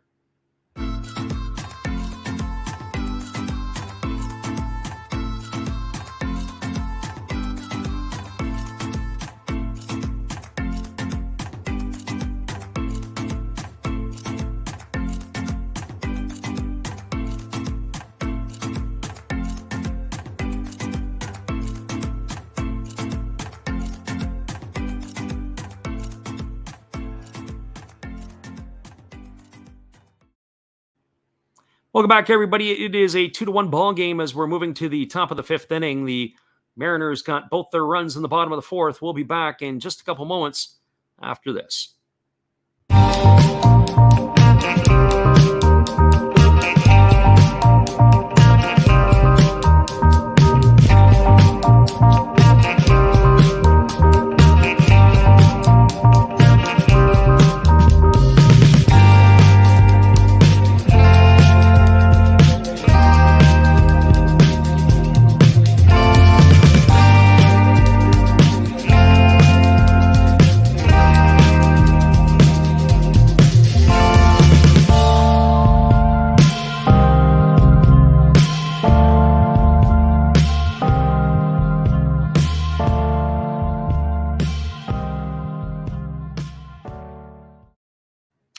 Welcome back, everybody. It is going to be the top of the order coming up for the Rangers here in the 5th inning. It'll be Marcus Semien, Corey Seager, and Jonah Heim. Our friend Jackal says that he had 4.5 Ks. He's got the under. He needs to get the pitcher Glenn Otto out of the ball game. Well, you almost had your opportunity there. Otto has 4 strikeouts tonight, and that was the 4th of the ball game there to retire Dylan Moore. I would have to think, based on where he's at, he's probably going to be finished after the 5th inning. You just got to be able to survive the 5th. And here comes the first offering from Chris Flexen. It's a changeup swung on. This ball is lifted into deep left center field. Drifting over and underneath it is the center fielder, Dylan Moore. He makes the catch. And with 1 pitch, there is 1 away here in the 5th inning. It's going to bring up the shortstop, Corey Seager. Jackal asks the question. He says, is Otto out? No, he's not out yet. I would think that he's probably going to be marched out for the 5th inning of work, one would think. So you're right there on the cusp. Only a half a strikeout to work with, though. So here's the first offering to the left-handed hitting Corey Seager. It's a changeup that misses outside, and the count is 1-0. Seager tonight is 0 for 1. He grounded to short his first time up, and he walked in the third inning. And here's the offering from Flexen. It's a breaking ball swung on it. It's grounded foul just past the bag on first base. And that is going to run the count to 1-1. Currently, the wild card race are the Blue Jays, the Rays, and the Mariners. Right now, all three teams in the wild card position. The Mariners have really played good baseball. They got a 2.5 game lead over the Guardians right now in that spot. And here's the pitch. It's a fastball that misses upstairs, and the count is now 2-1. Yeah, Jackal says, I think one more inning. I think that's where they'll probably end up taking him out. I don't think he's got a 6th inning in him the way he has gone tonight. And here comes the offering from Flexen. It's a breaking ball that misses down, and the count is now 3-1 to Seager. Our friend Mick says this is kind of how like that Mets game went the other day. Yeah, it's got that vibe to it right now. Here's the 3-1 pitch. There's a fastball swung on, and it's lifted foul over. It's going to reach the seats behind the third base dugout. The count is now 3-2. Mick says after they scored, they just kept on scoring. Yeah, there was no answer for the Padres, and the Padres went into Detroit tonight, and the Tigers picked up where the Mets left off by pouring 12 runs on them tonight. And here's the pitch from Flexen. It is a fastball taken for a called third strike. Seager stood there like the house by the side of the road and watched it go by for out number 2. That's going to leave it all up to the catcher, Jonah Heim. Not sure what Seager was looking for on that particular pitch. He basically cut the plate right in half. So 2 gone here in the 5th inning. Heim steps to the plate. He's 0 for 2 tonight. Both times he's hit the ball to the right fielder. It was a fly ball and a line out. So Flexen working on the mound. He kicks and he delivers. There's a fastball swung on and fouled away, and the count is 0-1. So no balls and 1 strike. My friend Mick says, yeah, they got spanked. Going to Detroit and the Tigers spank you, you got some challenges. Not only spanked, but I guess Mackenzie Gore came on in relief, and he was shaky in his appearance tonight. Surprised that they're using Gore out of the bullpen, but we've seen that with a couple of teams here. Maybe that's because of the All-Star break. There's a fastball swung on it. Is popped up behind home plate. That is going to reach the seats. That's going to run the count to 0-2 on Heim. So no balls and 2 strikes. As we mentioned earlier, we are going to be back on the air again tomorrow night. Waiting to see a little bit to see what the pitching matchup for this one is, but we're tentatively going to call Washington and the Dodgers. As they have 3 fielders to the right side of the infield. Suarez is pretty much as close as you could get to second base without being the 4th infielder to the right side. And here's the pitch to Heim. It's a breaking ball that misses down, and the count is 1-2. As we said earlier, we're going to be checking out to see what the schedule will hold. We're going to be taking Wednesday off. We won't be doing a game on Wednesday. But certainly tomorrow night, it's supposed to be Dunning against Kirby in this one, and then Gray against White. So we're kind of flip our coin and see how this goes, as there's a fastball that misses upstairs. Counts 2-2. Josiah Gray and Mitchell White not really interested per se in watching the Washington Nationals get knocked around by the Dodgers. There's a fastball swung on. It is grounded over to the second baseman, Toro. He throws to first, and that is going to do it here in the top of the 5th. There was on the ground out 4-3 by Heim. No runs, no hits, no errors, and nobody left the board. Flexen is settling in here. We are now through 4.5. It is the Seattle Mariners 2, the Texas Rangers 1. Stick around, everybody. We'll be back in just a couple moments after this with all the calls. We appreciate you guys for being here. It is the bottom of the 5th inning coming up. Here is our friend Dave from Zero Fox Sports. Check him out after the game. Thanks for checking out Freddie and Last Raps Baseball. It's time to announce the winners of this month's Mystery pack. Boom. Josh S., you're the winner. Congratulations. Enjoy the game, and remember to tell Steve Rademacher, pick a haircut. Back to the game. Appreciate you there, Dave. Be sure to check him out after the game. Here is our friend Steve Rademacher. Check out his channel. He's got his 500 subscriber giveaway that he is lining up for the end of the calendar year. Hello, guys. Steve Rademacher coming at you. I'm having my 500 subscriber giveaway if we get there by the end of this year. That's my name and my channel, Steve Rademacher. All you have to do is be publicly subscribed, and then you can enter to win once we hit the magic number. Either an unopened, still sealed box of Star Trek official trading cards, Next Generation and Original Series. If that's not your cup of tea, we have Fleer Adrenaline with a Deerdick rookie card. I have pulled out an autograph from one of these, and there are relics. If that's not your thing, how about an unopened box of 1987 Donruss Baseball? Just come watch me, subscribe, and enjoy the show. Thank you. Welcome back, everybody. We are moving to the bottom of the fifth inning. It is a 2-1 Mariner lead. It is going to be the 9, 1, and 2 hitters in the batting order coming up. That means Sam Haggerty, J.P. Crawford, and Ty France to face the right-hander Glenn Otto, who is back out for his fifth inning of work. And there is a breaking ball taken for a called strike, and the count is 0-1.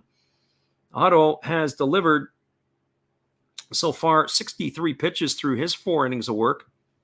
He has been fairly economical tonight, walking none and striking out 4. He's allowed 6 hits. And so here comes the 0-1 offering to Haggerty. It's a fastball swung on and fouled away. And Haggerty is now in the hole 0-2. Our friend Jackal, who's in here, probably biting his nails now as Haggerty's got an 0-2 count on him. Haggerty tonight is 0-1. He did strike out back in the 3rd inning against the right-hander Otto. So he waggles the bat, batting from the left side against the right-handed throwing Otto. There's a breaking ball swung on. It is lifted into shallow center field. Coming in is Leody Taveras, and he's going to make the catch. That's going to retire Haggerty for the first out of the inning. So 1 up and 1 away, and that's going to bring up the top of the order in J.P. Crawford. For Crawford today, he is 0-2. He is popped out to the 3rd baseman and grounded to the shortstop. Defensively, it's also been a tough night at the office. He has created or had an error in the field. That error was on the play to Adolis Garcia. It did not lead to a run, though, and there's a breaking ball swung on. It has popped up over on the 3rd base side, and Jonah Heim is going to get over there first, and he makes the catch. And there are 2 up and 2 away, and that will bring up the first baseman, Ty France. Our friend Jackal says, great color work. Well, appreciate you for that and those words. We're trying to do everything. You got the play-by-play and the color. So Ty France steps to the plate. He scored the first run of the ball game for the Mariners tonight. He's 2 for 2. He's raised his season average up to 310. He's got 12 homers and 50 runs batted in. He bats from the right side against the right-handed throwing Otto. Otto gets his sign from the catcher Heim, and now he comes set. And he kicks and delivers. It is a fastball that is fouled away. We believe fouled away there. Adam Harari didn't really signal it, but it did hit the end of the knob of the bat. So no balls and 1 strike to France. We saw a similar play last night in the Padre Met game when Manny Machado got hit in the forearm. But the first base umpire, Angel Hernandez, said that he was trying to swing, and he called it a strike. There's a fastball that's upstairs, and the count is now 1-1 to Ty France. France is pretty stocky fella. I have not really seen a lot of up close and personal to Ty France. He was a former San Diego Padre. He's got some big forearms. He's got an open stance as he really waggles the bat. And here comes the pitch. It is a fastball swung on and missed. The count now goes to 1-2. You'd have to say that France has probably been the first half MVP for the Mariners. He's been the most consistent at the plate.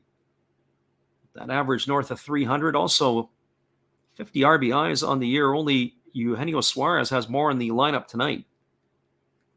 And here's the pitch. It is a breaking ball swung on. This ball is lifted into deep center field, racing back and looking back, and this ball is gone. A home run for Ty France right to straightaway center field. And the Mariners have increased their lead to 3-1 on that blast by France here with 2 out in the 5th inning. I had to take a look at that. It hardly looked like he had swung. The reaction from Tavares told it all, though.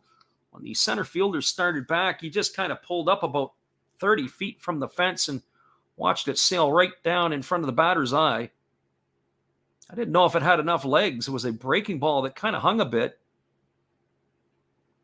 And France rode it out for the 3rd run of the ball game for the Mariners.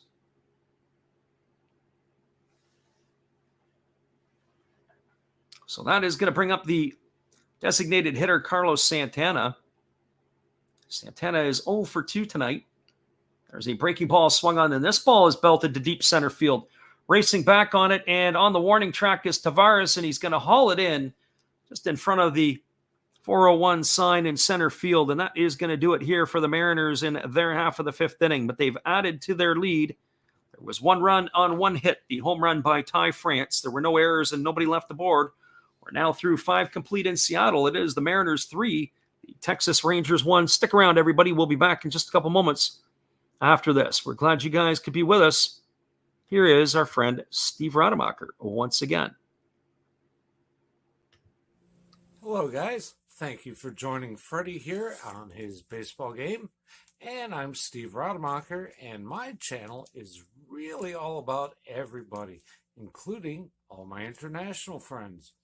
We have such stuff as non-sport packs from Canada, the OP Cheese. We have the Greek Freak. We have money from around the world. We have lira. We have yen. We have francs. We have pounds. We have Deutschmarks. We have all kinds of cool stuff like that. We even have some cooler things like Japanese women wrestlers and OP-Chi baseball cards where I cannot read the back. We even have unopened material like the royal family, I know it's backwards, from London, England. Thank you for watching. Back to Freddie. Appreciate you there, Steve, and your support of our channel. And in turn, we support Steve Rademacher. Stick around, everybody. We'll be back in just a few after this.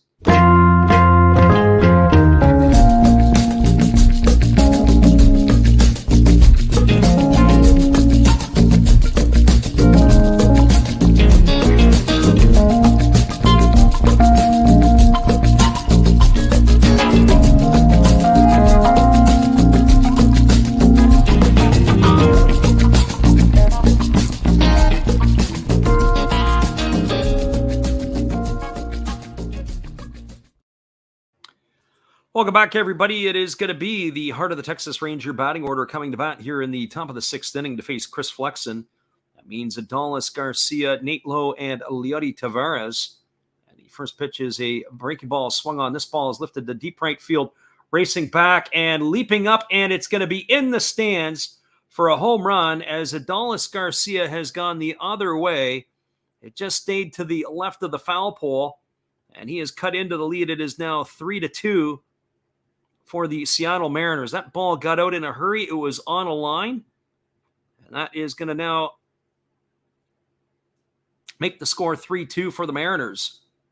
The first pitch that Flexen delivered, it was a breaking ball that hung a bit, and he knew as soon as the pitch was swung on, that ball was probably fair by about maybe 3 or 4 feet. It went the other way. A nice piece of hitting by the right-handed hitting Garcia, who gets his 18th homer of the year. And there's a first pitch delivered to Nathaniel Lowe. It is a breaking ball that is tapped back to the pitcher, fielded by Flexen. He throws to first. That is going to retire low on a ground out 1-3 for out number 1. That is going to bring up the center fielder, Leody Taveras. So Garcia with home run number 18 on the year. That was pretty impressive. He's a strong-looking fella. You see some guys that are there. There is action in the Seattle bullpen as Eric Swanson is now up and throwing. Or maybe he's throwing up in the bullpen. We're not sure. He is getting himself ready to go.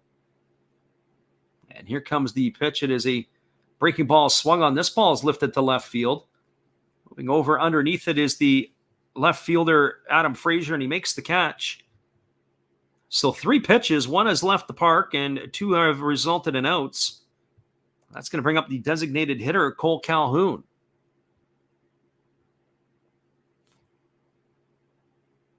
So Jackal says, is there a pitcher warming up for Seattle? Yep. It is Eric Swanson. I don't know. We didn't see any action yet in the Texas bullpen yet.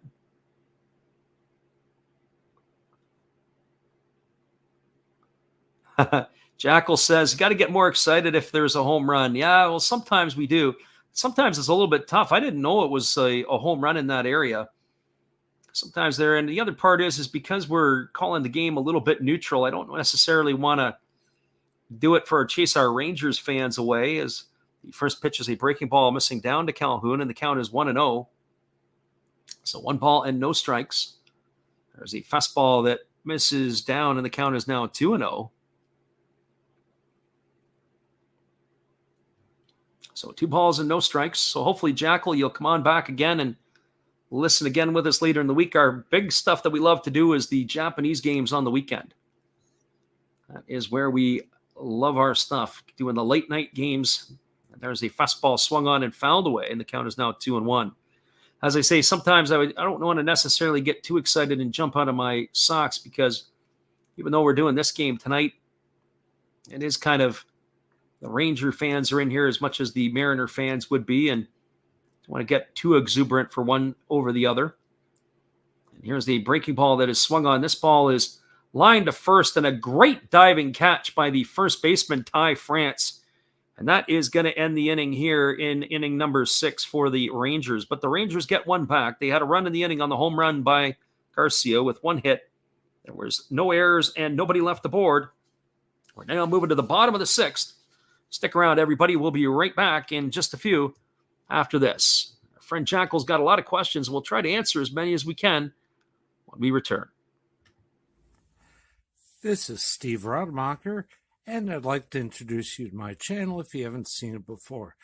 These are all the things I enjoy: sports, autographs, relics, non-sports Hall of Famers, pseudo-sports, Star Wars. That's my channel name and my name, and I would really appreciate it if you would come check me out and maybe even subscribe if you like it. Thank you for that for now, and back to your ball game. Appreciate you as always, Steve. We'll be back in just a few with the call of the bottom of the 6th inning. We're glad you guys could jump in here with us tonight. It's a great day for Mariner baseball and Ranger baseball on the Last Drops Baseball channel. We'll be right back.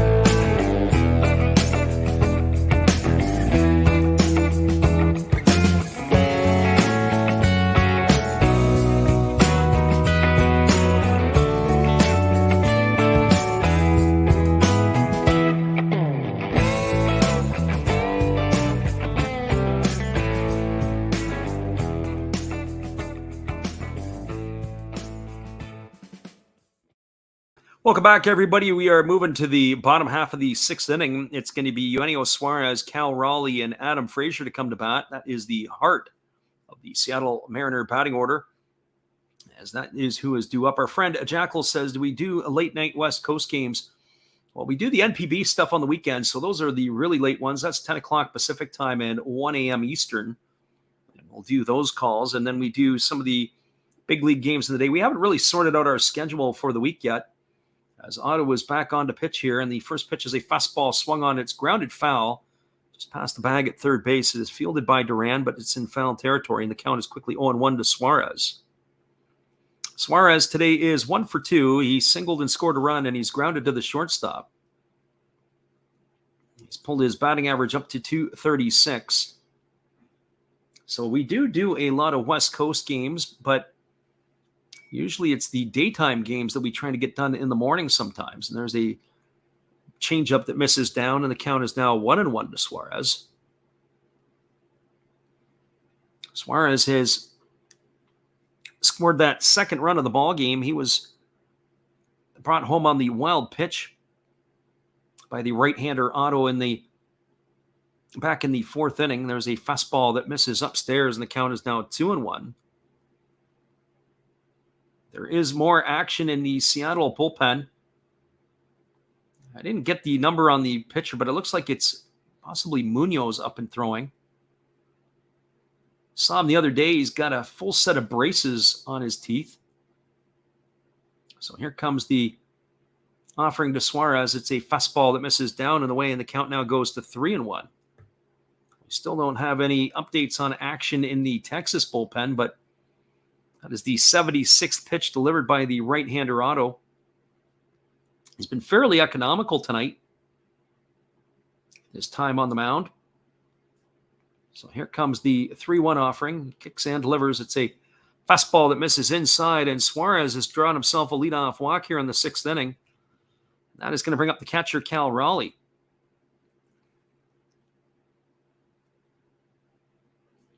And it is Andres Munoz who is heating up in the bullpen. Munoz is another one of those players that the Mariners got in a trade or acquired via trade. Another connection to the San Diego organization. He's a stocky fella. As I said, I saw on the weekend he's got a full set of braces. He's getting his pen work done on Saturday. Looks like he's heating up with all the intention to be coming into the ball game for the seventh inning. So Cal Raleigh steps to the plate. He's 2 for 2 tonight. He's got 2 singles and an RBI against the right-hander here, Glenn Otto. As Otto is just north of 5 innings pitched. He's had a good start tonight, giving the Rangers some good innings so far. And here's the first pitch. It's a breaking ball that misses outside, and the count is 1-0. Sometimes you'll get pitchers, and they just seem to hit a wall at some point. It looks like he's just losing a bit of command of his pitches. We haven't got any information on if there's anybody up in that Texas bullpen, but the 5-alarm blaze should be going right about now. And here's the pitch. It is a fastball that misses down and away, and the count's now 2-0. So 7 pitches this inning, and 6 of them have been for balls. The runner at first is Suarez. There's nobody out here in the bottom of the 6th inning. Otto ready to go back. He kicks and delivers. It's a fastball swung on. It is tap foul right at home plate. And the count is now 2-1. One thing Jackal says, I swear these managers are terrible. He should be taken out. Well, one of the things I didn't look at prior to this game was how Texas's bullpen has shaped up. Sometimes you might leave guys in past their, I like to say, their expiry date simply because the bullpen needs a little bit of rest. There's a fastball swung on. This is lifted foul. It's going to reach the seats over on the third base side of home plate. And that's going to run the count to 2-2. So that could be the similar type of situation that the Rangers may find themselves in if they've had to tax their bullpen over the last few days. But in all fairness, it's only 81 pitches for Otto, and I would think that they may try to get through this inning with him here. Cal Raleigh is a double play candidate. The catcher does not run particularly well, and Suarez also is not as fleet of foot on the base paths. Here comes the 2-2 pitch. There's a fastball. Take it for a called third strike. And Raleigh stood there like the house by the side of the road and watched it go by as he is eliminated for out number 1 here in the 6th inning. And so our friend Jackal has probably spiked the remote control somewhere as he is not happy I'm sure with that one there. That is strikeout number 5 on the ball game for Otto. It was a nice two-seam fastball that had some backdoor run to it. Came across and caught the inside corner, so our friend Jackal's ticket has been blown up. So that is going to bring up the left fielder, Adam Frazier. And now it is going to be a pitching change. They are going to the bullpen.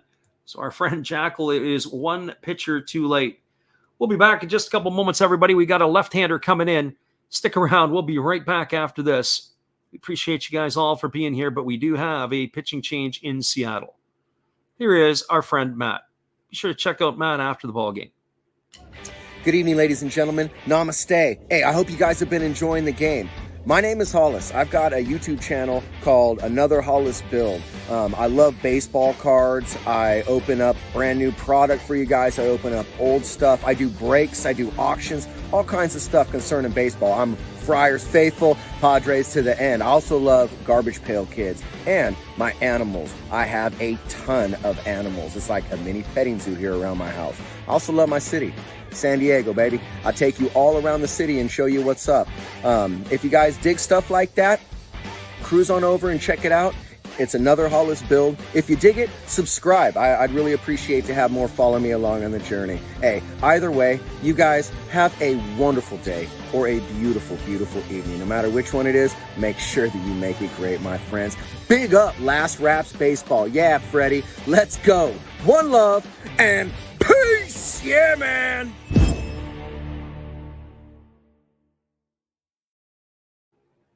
Appreciate you there, Matt Hollis, and the support you give to our channel. And in turn, we like to support Matt. There is a pitching change in Seattle as they've gone to the bullpen. And they're bringing in a left-hander. We'll have to get you those specs here in just a moment.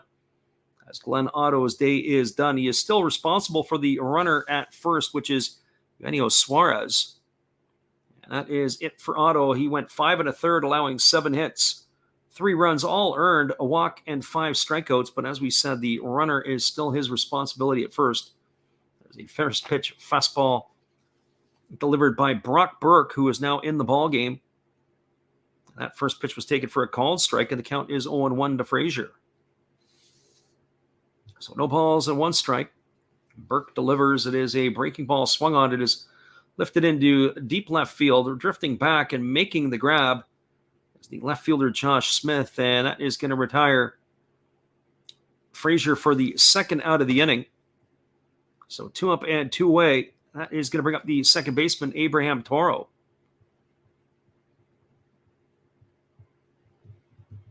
So Brock Burke on in relief. Our friend Jackal, who was in here, probably absolutely disgusted to know that that was one batter too late on the pitching change. That's the way it goes sometimes. That's what we have. So Burke in. Here comes the first offering now to the switch hitting Abraham Toro, who's batting from the right side for the first time tonight. He takes a fastball for a called strike. And the count is 0-1. For Burke, he is 4-2 on the season. He's been effective out of the bullpen. Originally was a starter back in 2019 and with the Texas Rangers. He's worked 48 1/3 innings this year as he throws over to first and getting back in time as Suarez. He's given up 36 hits, 8 runs, 6 of which have been earned. He's walked 11 and struck out 50. He's got a microscopic ERA of 1.12. Very effective work by the lefty out of the bullpen. So he's entrusted here to keep this 1-run lead at 1 run. So here comes the 0-1 offering. Kicks and delivers. It's a fastball that misses upstairs. And the count is now 1-1 to Toro. We were talking about Toro earlier in the game and said he was one of those players who was an interdivision trade as he was acquired in the deal for Kendall Graveman from the Houston Astros. A trade that really benefited both teams. Graveman was able to solidify the Astro bullpen last year, and Toro swings and misses at a breaking ball, was able to come in and steady the ship for the Mariners at second base last year. They made some moves the Mariners have where I kind of scratched my head a little bit because Toro has some ability to play third and second. So 1 ball and 2 strikes. Burke holds at the belt, and now instead he throws over to first base, and getting back easily is Abraham Toro. So 1 ball and 2 strikes to Toro. As I said, as a reminder, we're going to be back on the airwaves again tomorrow, whether it's going to be the Nationals and the Dodgers or these same 2 teams again. We haven't made our decision yet. We have to do that after the game, and then it'll be Thursday, either the Cubs and the Giants or the game between the Rangers and the Angels. Kind of hedging toward that one as Shohei Ohtani takes to the hill for the Los Angeles Angels on Thursday night.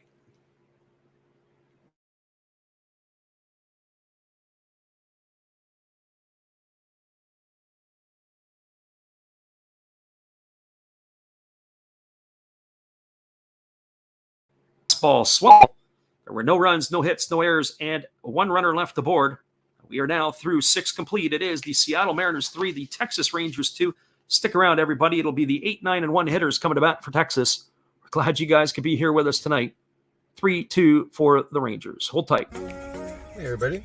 Thanks for checking out the game and Last Raps Baseball. This is Dave's Zero Thought Sports Cards. If you like pack openings, baseball, all that good stuff, check us out. Drop a comment on our channel this month to win a mystery pack of cards. All you gotta do is say Last Rap sent you to be entered. And we'll drop a video later on this month announcing the winner. Enjoy the game. Appreciate you, Dave, and your support of the channel. We'll be back in just a few with the call at the top of the 7th inning. Hang tight, everybody. 3-2 Mariners when we return.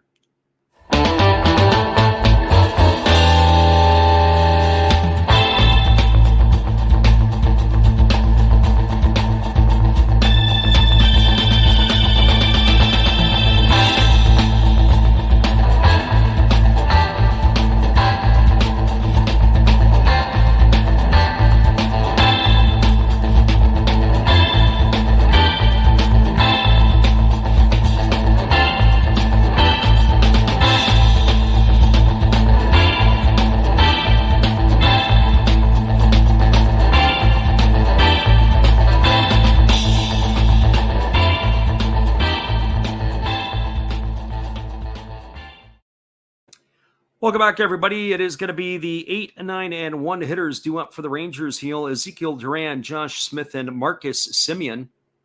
They are going to be facing what looks to be we had Chris Flexen, who did the first 6 innings of work. We're waiting to see if they are gone to the pen or not here. Flexen was able to keep the Rangers off balance.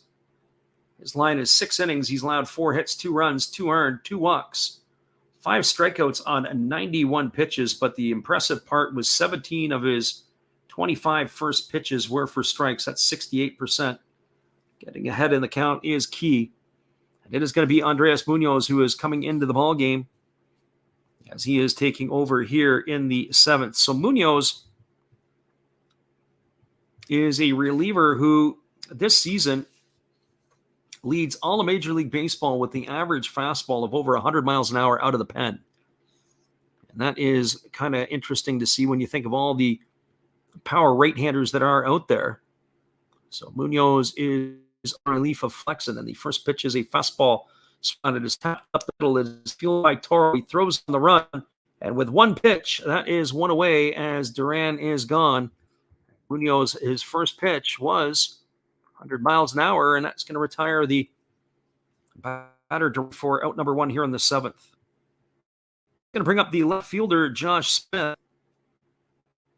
For Smith, he is 1 for 2 tonight. He singled and was erased in a fielder's choice. And he has flown out to left field. So here comes the first offering from the right-hander Munoz, who kicks and delivers. It's a fastball swung on and foul. The count is 0-1 to Smith. Munoz was originally acquired by the Mariners. That deal sent Dan Altavilla, Austin Adams, and Austin Nola to the Padres.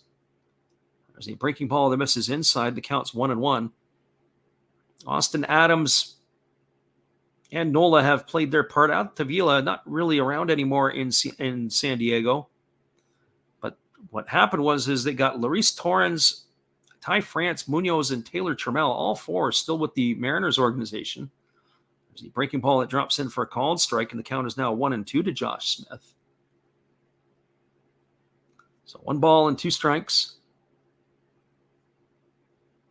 Smith hitting from the left side with that slightly open stance, and now time has been called as Munoz steps off, and we're going to do this all over again.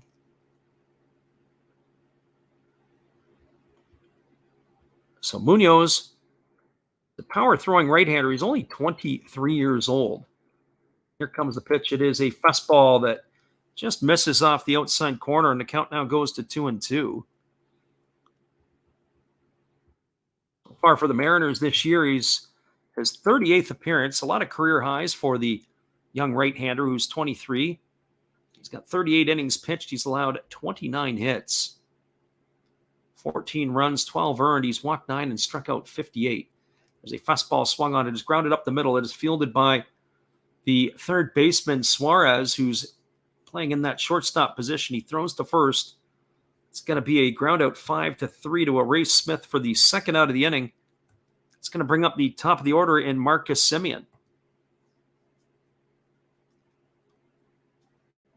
So Semien tonight is officially 0 for 3. He's flown out to center field twice, and he's bounced into a fielder's choice. His average has dipped down to 242 on the campaign.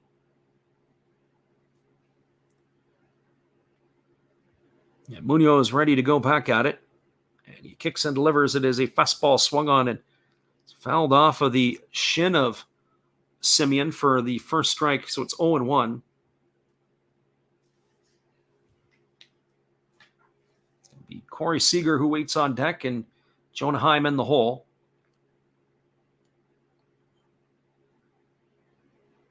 So Munoz ready to go back to work. Gets the side from his catcher, Raleigh, and he's kicks and delivers. It's a fastball that's upstairs. The home plate umpire, Adam Hamari, points to say that the batter, Semien, went around, and the count is now 0-2. So no balls and 2 strikes. Marcus Semien, coming off a career year last year with the Toronto Blue Jays, got himself a big payday with the Rangers. There's a fastball at 100 miles an hour that misses up and away. The count now is 1-2 to Semien.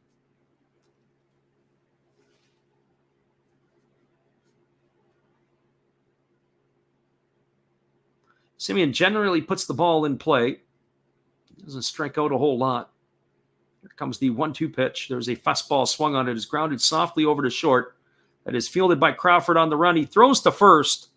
And that is going to do it here for the Rangers in their half of the 7th. That's a ground out 6-3 for out number 3. So for Texas in their half of the 7th inning, there was no runs, no hits, no errors, and nobody left the board.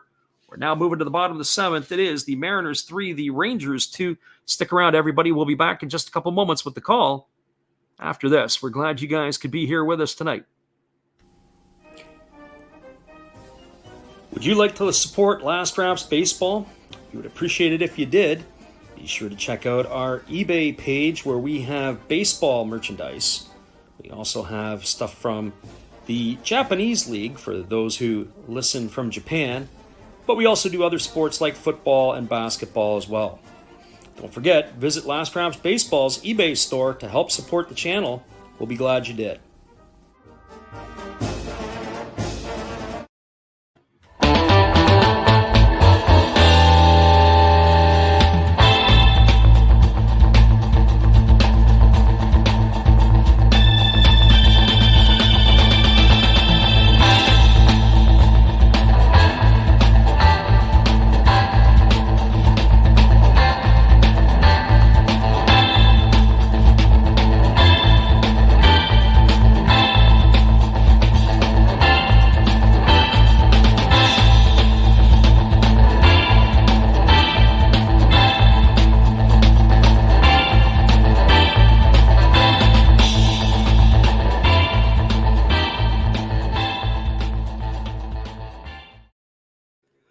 Welcome back, everybody. It is going to be the 8, 9, and 1 hitters scheduled to come to bat in the batting order for the Mariners. It'll be Dylan Moore, Sean Haggerty, and J.P. Crawford. 3, 2, 3, 7, and 1 for the Mariners so far tonight. 2, 4, and 0 for the Rangers.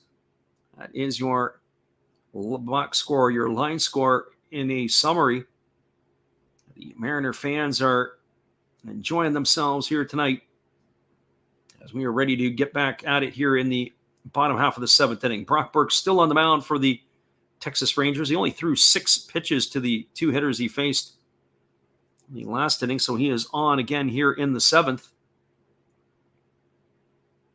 So Burke ready to deliver here. He gets the sign from his catcher, Heim, as he's ready to face off here with Dylan Moore. And he rocks into the motion, and he kicks and delivers. Moore squares the bunt. That's a fastball that misses down, and the count is 1-0 as Moore was able to pull back in time. Mariners are on fire. They are 22-6 in their last 28 games. If you take away the 3-game losing streak, that would have put them at 22-3.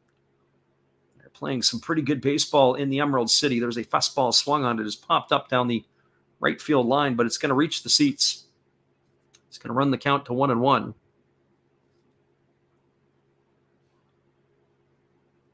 As we said, they're doing it without some of their regulars in the lineup. No Jesse Winker tonight either. He tweaked his ankle in yesterday's game, had to leave the game.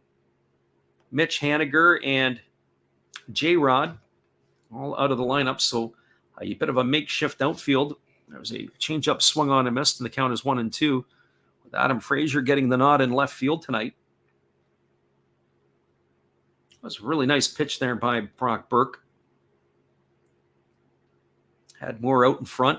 Moore tonight is 0 for 2. He has struck out both his times up. And here comes the offering. It is a breaking ball swung on and missed. And that is going to retire Moore on strikes for the 3rd time tonight. That is going to bring up the right fielder, Sean Haggerty. For Haggerty, he is a switch hitter, batting in the 9 spot. He is 0 for 2 tonight. He has struck out and flown out to center field.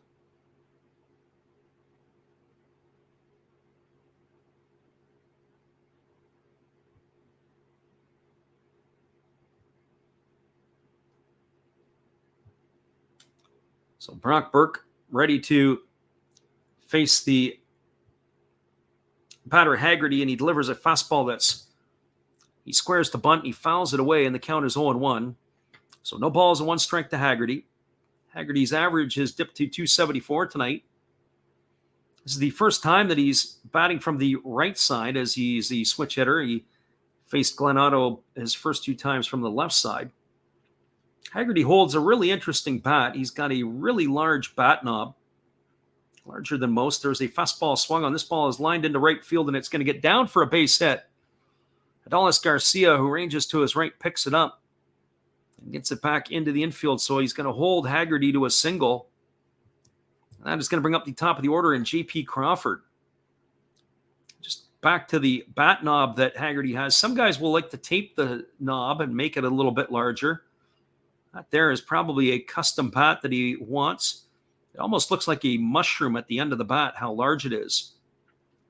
So he is aboard with a single, and that's going to bring up J.P. Crawford to the plate.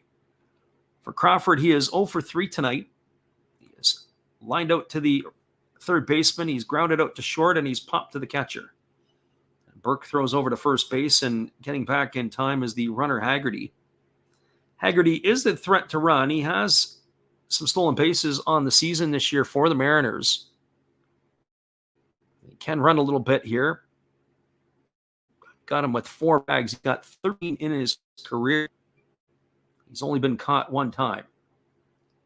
Here comes the offering from Burke, who kicks and delivers. It's a fastball that misses upstairs, and the count is now 1 ball and no strikes to Crawford.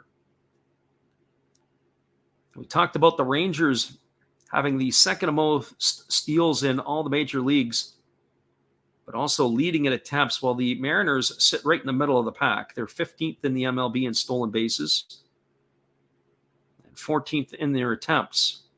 As there's a fastball swung on and fouled away, and the count is 1-1. Interesting numbers in those cases. they're not particularly running all that much, but the one player who can run is out of the lineup, and that is J-Rod, Julio Rodriguez. And here comes the 1-1 offering. And the pitch is a changeup that misses upstairs, and the count is now 2-1. Julio Rodriguez in particular, when we think about that, I look at J-Rod, as there is more action in the Seattle bullpen.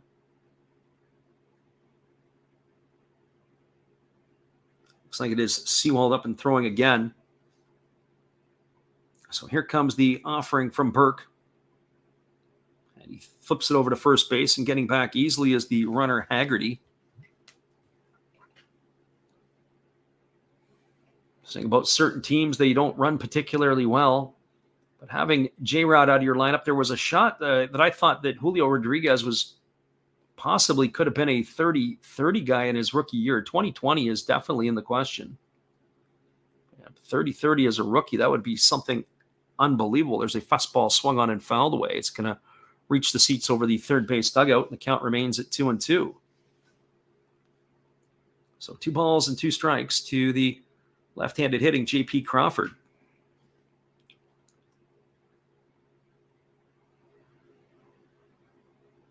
Crawford has 5 homers this season. His career high is 9, and he did that last year.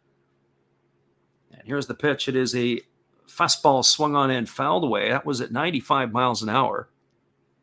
J.P. Crawford was at the game a few years ago that he made an unbelievable backhand play on the Detroit Tigers' J-Mark Candelario. And he had thrown across where he basically made a no-look throw across the diamond. That was in 2019. He was able to retire the Tiger third baseman on a bang-bang play at first base. But what was also unbelievable in that, at least in my eyes, was it was also on the baseball card the next year. They took that photo of him making that play. It was pretty crazy. As he changed up the misses upstairs, the count is now 3-2. So we're going to have to keep our eye on Haggerty. He may be off to the races here to try to stay out of the double play. It's 3 balls and 2 strikes to J.P. Crawford. Left-hander Burke gets his sign, and now he comes set at the belt. And he kicks and fires. It's a fastball that misses upstairs, and that is going to be ball 4. He is going to walk J.P. Crawford. That's going to advance Haggerty over to second. That's going to bring up Ty France to the plate. That's going to bring out a conference on the mound. So Burke, who retired the first 3 batters he faced the last 2 of the 6th inning, and the leadoff hitter Moore has now allowed a hit and a walk. He's got himself into a little bit of trouble here in the 7th inning. Ty France is 3 for 3 tonight. He's got 2 singles and a home run. He's raised his average up to .312 on the year. He scored 2 of the 3 runs. That is the end of the conference on the mound, as Brock Burke is going to stay in the ballgame. So France is a double play candidate. He doesn't run particularly well. He is swinging the hot stick here for the Mariners. So France has 13 homers and 51 RBIs now on the season. And he's waiting on the first offering from Burke. It's a fastball that misses up and away for ball 1. The count is 1-0. Kind of have to wonder if this might be the last batter that Burke will face no matter what. They do have the switch hitter Carlos Santana on deck.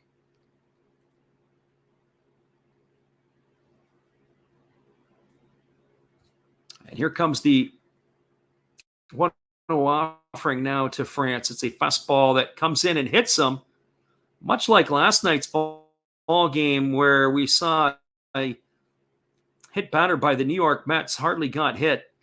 But France is going to get the base. That's going to load the bases here of Mariners here in the bottom of the 7th inning with 1 away. And it's slated to bring up the switch hitting Carlos Santana. That's the 16th time this season Ty France has been hit by a pitch. And Burke is going to stay in here in this tough situation as he's going to be facing Santana, who will bat from the right side for the first time tonight. Santana is 0 for 3. He has grounded into a double play, and he's flown out to center field twice. The middle is in double play depth. The corners are, the first baseman is in, but the third baseman is back.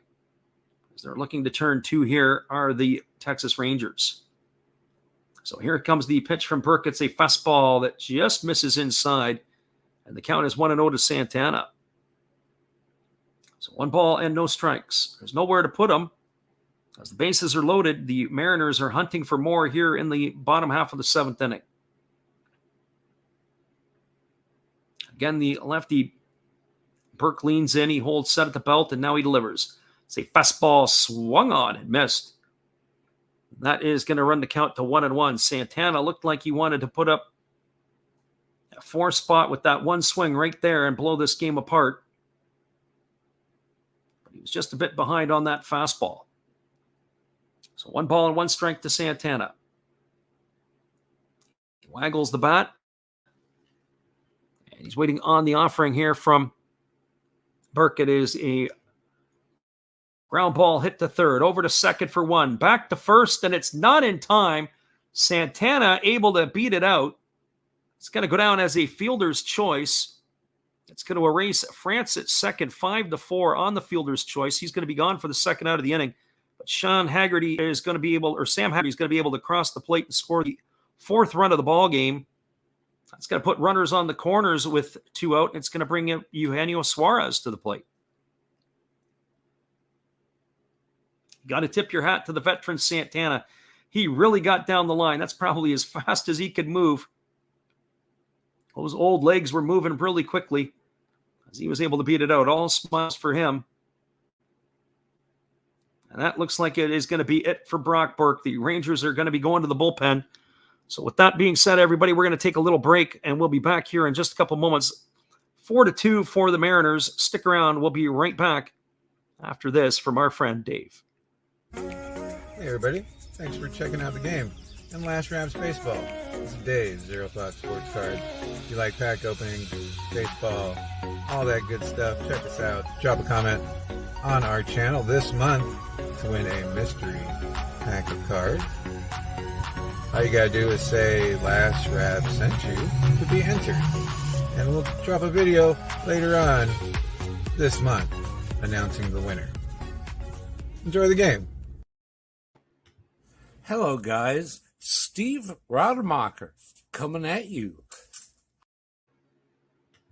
Hello, guys. Steve Rademacher coming at you. I'm having my 500 subscriber giveaway if we get there by the end of this year. That's my name and my channel, Steve Rademacher. All you have to do is be publicly subscribed, and then you can enter to win once we hit the magic number. Either an unopened, still sealed box of Star Trek official trading cards, Next Generation and Original Series. If that's not your cup of tea, we have Fleer Adrenaline with a Deer Dick rookie card. I have pulled out an autograph from one of these, and there are relics.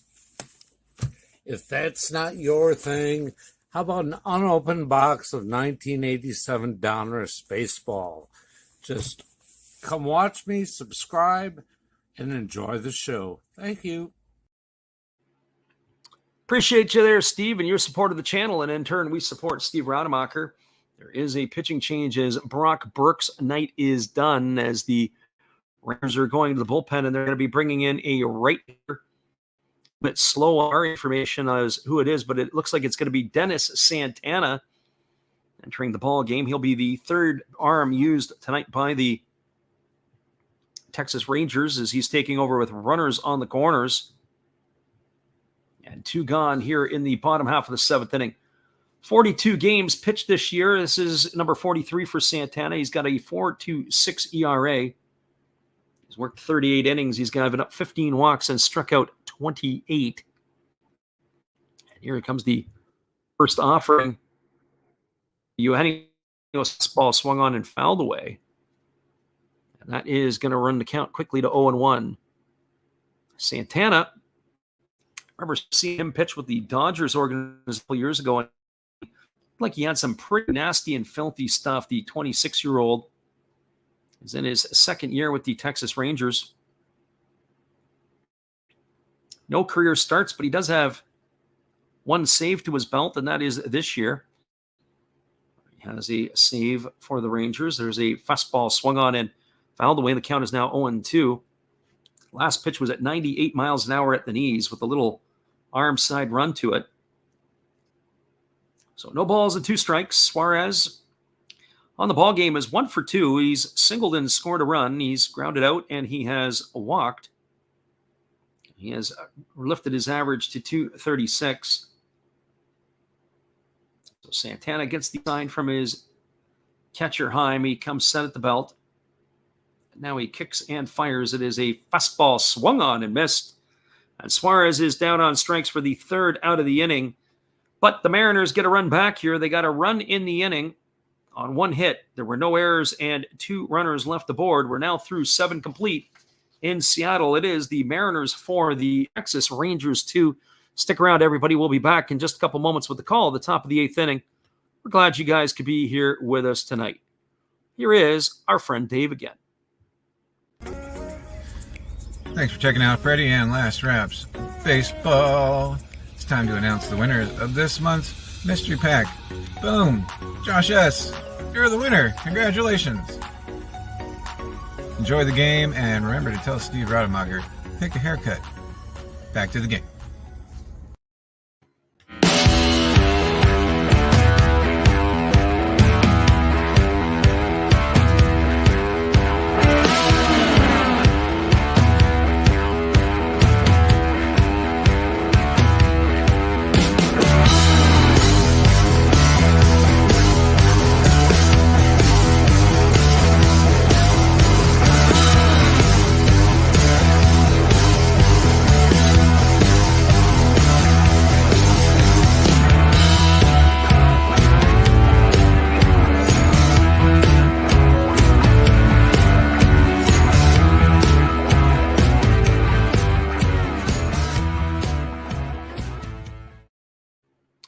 Welcome back, everybody. It is going to be the 2, 3, 4 hitters in the Texas Ranger batting order coming to bat. That means it's going to be Corey Seager, Jonah Heim, and Adolis Garcia here in the 8th inning. We anticipate a pitching change for the Mariners. We haven't got the official word yet. But they did have action in the bullpen as they had Paul Sewald up, and he will be coming into the game. So Sewald is coming in. He is going to be replacing Andres Munoz, who had a very good 7th inning. So Sewald in relief. He is got a 2.45 ERA on the season, and he has been pitching very, very effectively. The bullpen for the Mariners. So he is going to be taking over here. This is his 38th appearance of the season. And Sewald has, in his 2nd year with Seattle, worked 36 and this. The first pitch is a breaking ball swung on. It is lifted into deep right field. Camping out underneath it is the right fielder, Haggerty, who makes the catch. And that is going to retire Seager on 1 pitch with 1 away. He is gone here in the 8th inning. Sewald had 4 seasons in Queens with the Mets. And then he came over last year to the Mariners. He was 10-3 out of the bullpen for the Mariners. This year he's got a 3-2 record. Very effective is the right-hander. He's worked 36 2/3 innings. Allowed only 18 hits this year, 10 runs all earned. Walked 8, but he has struck out 43. So this brings up the switch-hitting catcher, Jonah Heim. Heim tonight is officially 0 for 3, and there's a breaking ball that catches the inside corner for a called strike, and the count is 0-1. And Jonah Heim sure didn't like that call because he's been catching those pitches all night from his pitchers, and I don't think he's seen that one yet. Pitch looked like it had run off the inside corner. So here comes the 0-1 pitch. Sewald delivers. It is a fastball that misses upstairs, and the count now is even at 1-1. This is Sewald's 6th year in the big leagues. This is going to be his 100th career appearance with the Mariners, 62 last year, and this is appearance number 38 this year. So even though he's 6 years in the big leagues, almost half of his games have now been in a Mariner uniform. There's a breaking ball that misses down. The count is now 2-1. I always find it fascinating with the bullpen arms and how they are able to move themselves around and find a home, and all of a sudden they lock in and they just start to pitch really well in a location and maybe didn't quite have the same success somewhere else. So 2 balls and 1 strike. Sewald kicks and delivers. It's a breaking ball that misses outside. The count now goes to 3-1. Our friend Mick is back here. He says, getting stoned before work. 3 balls and 1 strike to Heim. You just need to keep runners off the base paths. I know in his case, he said that he has got himself a win by the Mariners as there's a breaking ball swung on and missed. Heim almost screwed himself into the ground on that swing. So now the count runs to 3-2 to Heim. So the right-hander Sewald gets these signed from his catcher. Now he comes set at the chest. And he kicks and delivers. It is a fastball swung on and fouled away. It's going to reach the seats over on the third base side. That keeps the count at 3-2. We had a look earlier at the out-of-town scoreboard. We gave everybody all the finals, but there are some more finals that are starting to creep in now. We'll get you updated on those as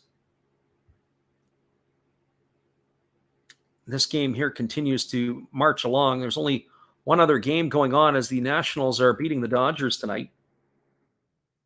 There's a fastball swung on and missed. And Heim has gone down on strikes for the second out of the inning. That is going to bring up the right fielder, Adolis Garcia. Some of the other scores that trickled in that are now finals. Kansas City Royals knocked off the Los Angeles Angels 7-0. It was Amir Garrett in relief getting the win. Noah Syndergaard took the loss for the Angels. The Oakland Athletics stopped the Astros winning streak as they beat the Astros in Oakland 7-5 tonight. And here's the first offering. It is a fastball from Sewald that misses upstairs to Garcia for ball 1. The count's 1-0. It was Oler who got the win for the Athletics. Jake Odorizzi took the loss. Trevino got his 9th save for the Athletics. And here's the offering from Sewald. It's a fastball that misses outside, and the count is now 2-0. Merrill Kelly got his 10th win of the year tonight for the Diamondbacks en route to shutting out the San Francisco Giants.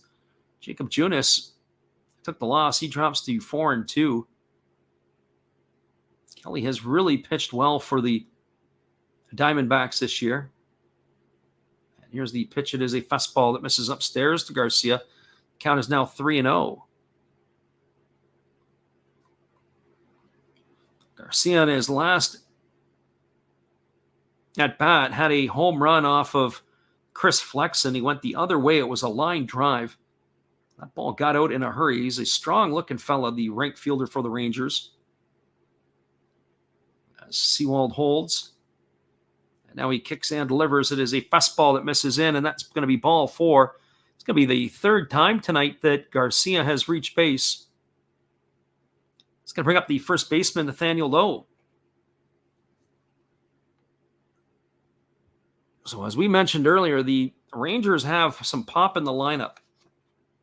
They can roll out tonight 7 of the 9 batters in the lineup have at least 10 homers or more. So Lowe comes up to the plate hitting .270. He's got 13 homers.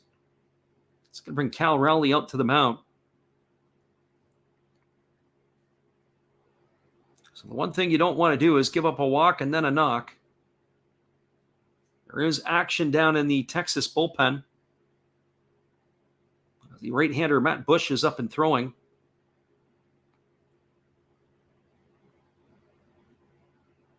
So Sewald holds at the chest. And Now he kicks and delivers. It is a breaking ball that drops in for a called strike, and the count is 0-1 to low. Pitch caught the outside corner right at the knees.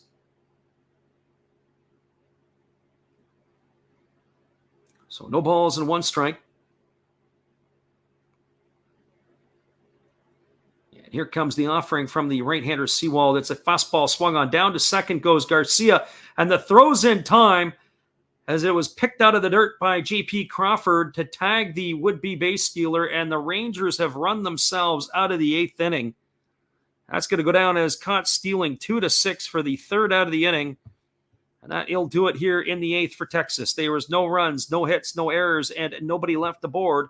We're moving to the bottom of the 8th. It is the Seattle Mariners 4, the Texas Rangers 2. Stick around, everybody. We'll be right back in just a moment after this when we return. Unbelievable.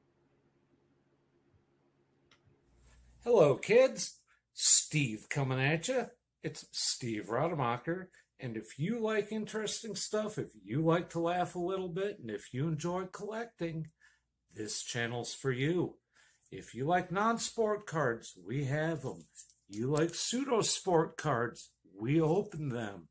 Even if you like entire boxes of completely pointless stuff or other sports, we have everything here. I drop a different video every day. And there's always a theme to it, from No Filter Friday to Saturday morning cartoons, even Sunday shoutouts. Once in a while, we'll get a little froggy and show Money Money Monday, where I showcase a bunch of my currency. We have Legos, we have Star Wars, we have a good time. We even have my brother on Takeover Tuesday. Be there or be square. Back to Freddy. Thanks again, Steve. We appreciate you. And just so that you guys know, the play went to review, and the play was upheld on the field as Jerry Lane, who is working second base, went up with the right hand, and he was still retired, being that the runner Garcia. So we are going to have just a little bit extra time. We are going to the bottom of the 8th inning. We'll be back in just a couple moments, everybody. Glad you guys could be with us here. Hang tight.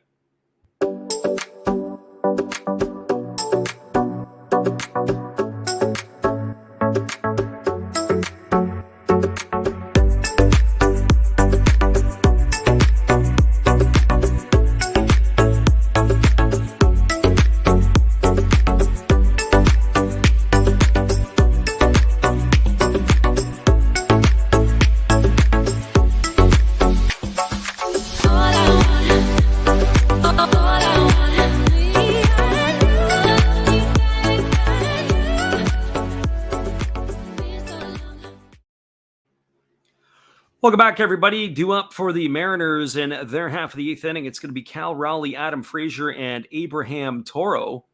And we are going to have a relief pitcher, it looks like, coming into the ballgame, as it's going to be Matt Bush coming in for the Rangers. Hang tight. We'll be back in 30 seconds as we have, as we said, just a little extra delay here. We'll be right back, everybody.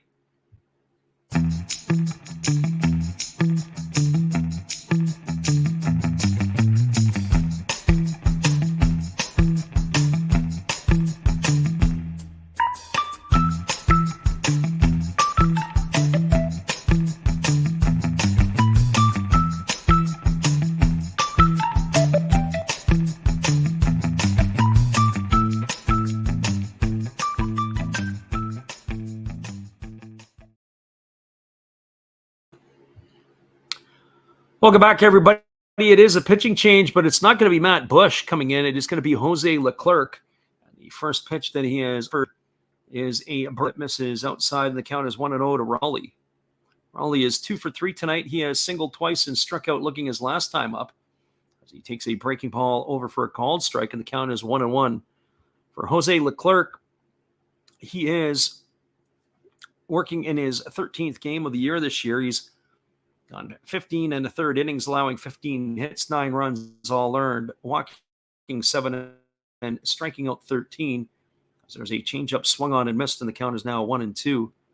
Leclerc was a bit of a workhorse for the Rangers from 17 to 2019, as he had appeared in 47, 59, and 70 games.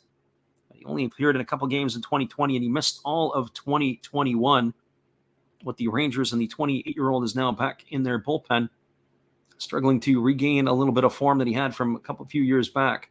There's a fastball swung on, and this is lifted foul down the third base line, and that's going to keep the count at 1-2. Mariners have 8 hits tonight. 4 of them came in the 4th inning when they strung a bunch together to get 2 of those runs on the board. So here comes the 1-2 offering. As Leclerc delivers, it is a changeup swung on and missed. And that is going to retire Raleigh for the second time tonight via the strikeout.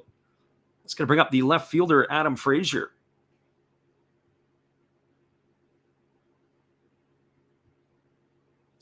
So for Frazier, he is 1 for 3 tonight. He struck out, he is singled, and he has flown out to left. He got the nod as the left fielder for the Mariners. He's not really given the Mariners what they thought they were going to get. I would say the same with the Padres, as he is the fastball that misses up and away. Frazier really played well in a Pittsburgh Pirate uniform. The Padres got him in a trade and never really seemed to produce for them like they thought he would. There was a fastball that misses upstairs. The count's 2-0. They shipped him over. There is a right-hander up and throwing, as it is Diego Castillo in the Mariners bullpen, former Tampa Bay Ray. He is getting hot. And here's the pitch. It is a changeup that misses down, and the count is now 3-0 to Frazier. This is kind of where Leclerc has got himself into a bit of trouble this year, as he has walked 7 batters in 15 and a third innings of work. And here comes the pitch. It is a fastball that misses outside, and that is going to be ball 4 to Frazier. And he is aboard with a 1-out walk. That's going to bring up scheduled to bring up Abraham Toro.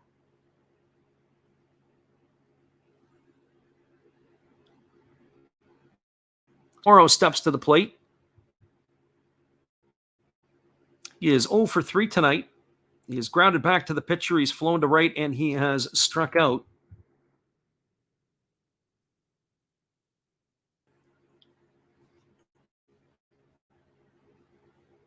So the right-hander, Leclerc, ready to deliver a breaking ball that misses inside.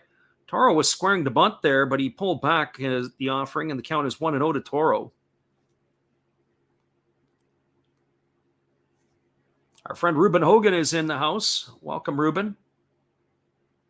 Thank you for stopping in tonight. You're in for some action. We might be taking care of the Dodgers tomorrow night. We were telling the listeners earlier we're a little 50-50 on that. There's a changeup that misses down and away, and the count is now 2-0 to Toro. Thinking about maybe doing the Dodgers-Nats tomorrow night. The Dodgers are losing to the Nationals tonight. On the flip side of the coin, we're also thinking about maybe, if we don't do that, we're going to be looking at doing the game between these same 2 teams again tomorrow. So here's the 2-0 offering. It's a fastball swung on and missed. The count is now 2-1. Ruben says you can't go wrong with a Dodger game. Yeah, well, tomorrow night it's Mitchell White. Not really the matchup that I'd like to see. Josiah Gray, although, is going to be going for the Nats. He was one of the players involved in the Trey Turner, Max Scherzer deal that went over with Keibert Ruiz.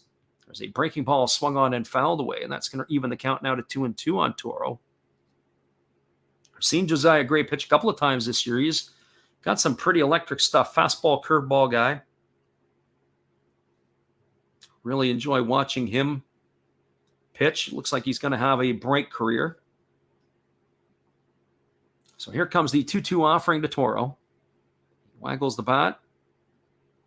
And here's the pitch from Leclerc. It is a fastball swung on and missed. And Toro has gone on strikes for the second out of the inning, and that's going to leave it all up to the center fielder, Dylan Moore. For Dylan Moore tonight, he starts to the plate. He knows what it's like to strike out. He's have 3 of them under his belt tonight. He's had a tough night at the office as he's got a sombrero already.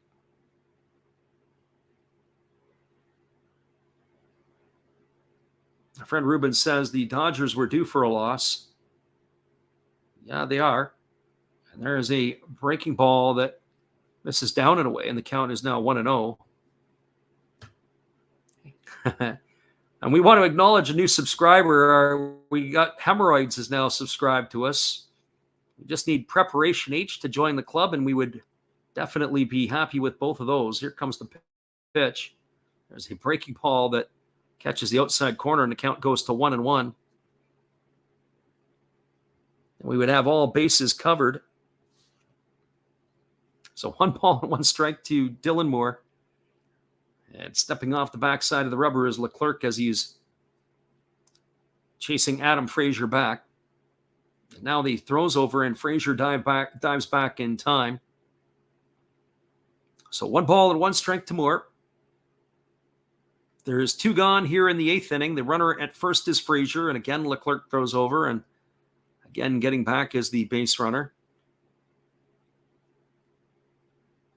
Mariners have a 4-2 lead here, as they're trying to close out the Rangers in the first game of this 3-game set. And there's a fastball that misses up and in, and the count now goes to 2-1. So 2 balls and 1 strike.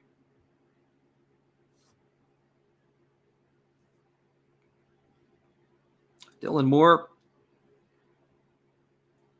has given the Mariners some steady play, but certainly offensively tonight it has been a struggle.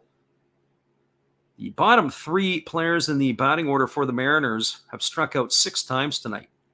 Haggerty, Moore, and Toro. There's a fastball swung on, and it's fouled off the mask of Heim.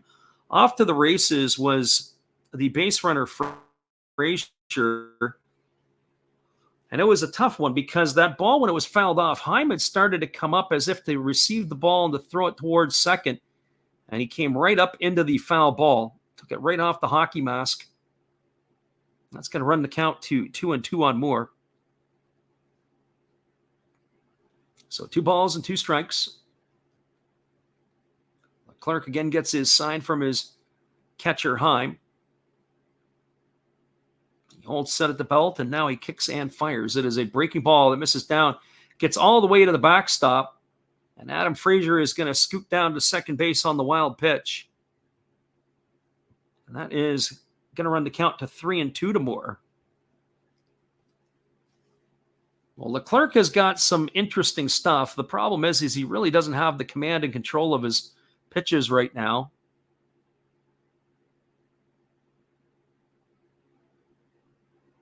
So 3 balls and 2 strikes it is.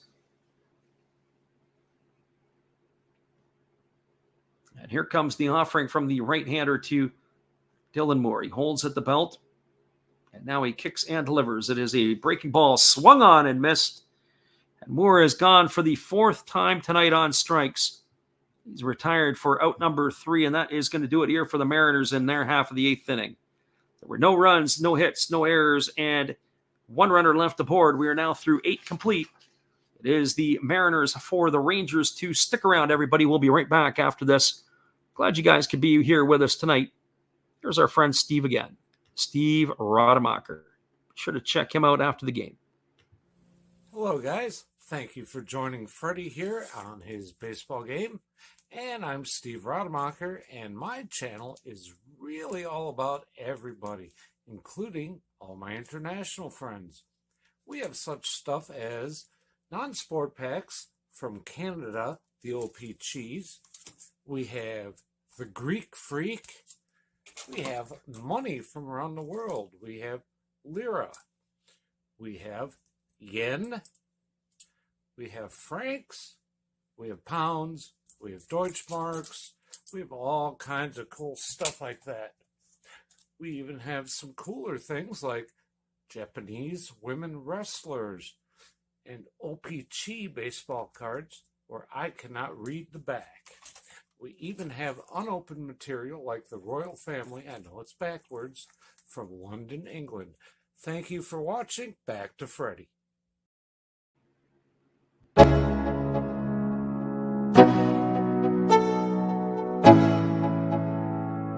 Let's go. Yo, I'm like an addict, ooh, I gotta have it. I ain't even playing, got a really bad habit. If it moves, gotta grab it, fuse like a magnet. Lose, won't have it till I'm doomed in a casket. I ain't playing, got a weird mind. If you work 8 hours, I'ma work 9. If the shit tastes sour, you should taste mine. I'ma stay in power for a long time. Get up, nah, I ain't a quitter. Toss me the ball, I'm a really big hitter. Big picture, I'm a straight killer. Rising the song to the highest bidder. Got juice, got gas, I'ma move fast. New shoes, new tracks, like who's that? I'm new, come back, better than last. Yeah, it's a new me, never gonna... Welcome back, everybody. It is going to be the closer for the Mariners on the mound. Diego Castillo is coming into the ball game. He is 7-1 on the season. He's got 6 saves so far under his belt. He's worked 36 and a third innings. He's allowed 29 hits. He's given up 18 runs, 15 of which have been earned. He's walked 16 and struck out 35. And he is going to take over here in the 9th inning to try to finish this one off. He's got an ERA of 3.72. That's probably the biggest. It's not probably. It is the biggest ERA of his career, as he has been working in different situations for the Mariners. Sometimes he closes. Sometimes he comes into the 8th. So he is the heavy-set fella now on in relief to get going. The native of the Dominican Republic is 28 years old. Stands at 6'3", 268 pounds. He sure doesn't look like he has missed many meals in his lifetime. So our friend Mick says you just got to keep the runners off base. Yeah, you can't allow the walks here. So it'll be Nathaniel Lowe, it'll be Leody Taveras, and Cole Calhoun to face them. The first pitch is a changeup that misses outside for ball 1, and the count is 1-0. Not the start our friend Mick wanted. So 1 ball and no strikes. And here comes the offering from Castillo. It is a breaking ball dropping in for a called strike. And the count is now 1-1. So 1 ball and 1 strike to Nathaniel Lowe.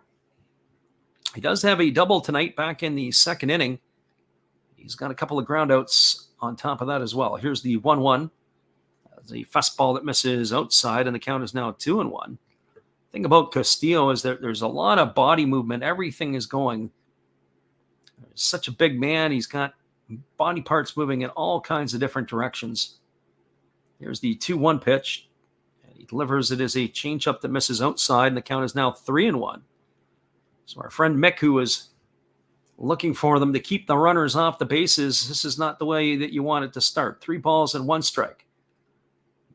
Castillo is very fidgety on the mound. He's adjusting all kinds of stuff, trying to unlock the switch to be able to throw a strike. And here comes the pitch. It is a fastball swung on. This ball is belted to deep right field. Back on the warning track, and this one is gone. A home run for Nathaniel Lowe, and that is going to cut the lead to 4-3.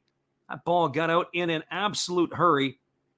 He left that pitch up in the zone, and it is now a 1-run ball game, as they have cut that one into the lead. So keeping runners off the bases is one thing. Keeping the ball in the yard is another. And that has now changed the score to 4-3, and you could hear a collective sigh in the stands in Seattle, as their fans can't believe that that is what's happened. So here comes Castillo back to work. He kicks and delivers. It is a changeup swung on tap foul behind home plate. The count is 0-1 to Leody Taveras. Taveras tonight is 0 for 3. He has struck out twice and flown out to left field. Our friend Mick probably very unimpressed in that situation. So there's a fastball that comes in for a called strike, and the count's now 0-2. I guess if you're Mick in this situation, you're hoping that the Rangers can tie it, and then the Mariners can win it in the bottom of the 9th with a couple of runs. And here comes the pitch. It is a fastball that misses inside. The count is now 1-2. So don't tear that ticket up yet, but chances are probably not too good for our friends that have been in our chat tonight that have been playing their over-unders. So here comes the offering from Castillo. It's a breaking ball that misses upstairs. The count is now 2-2.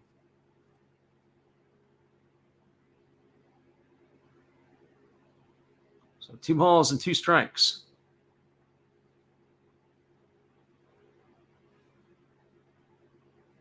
Castillo gets the sign from his catcher, Raleigh. Now he delivers it as a fastball swung on and fouled away. And the count remains at 2-2. Just a note, we'll give you the out-of-town scoreboard once this game is done and wrap it up.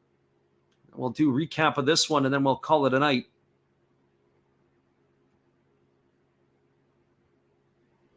So Castillo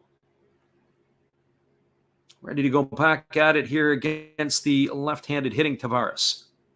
He rocks into the motion, and he delivers. It is a fastball that misses inside. And the count is now 3-2. At what point do you have to say, if you're the manager, Scott Service, that you're thinking about getting that bullpen ready?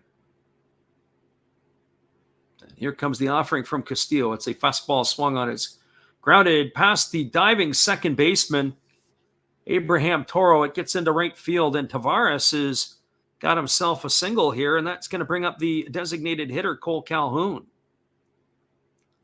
So not only do you got to keep runners off the base paths, now you got to keep guys off from scoring, as the Rangers have come alive here in the ninth inning.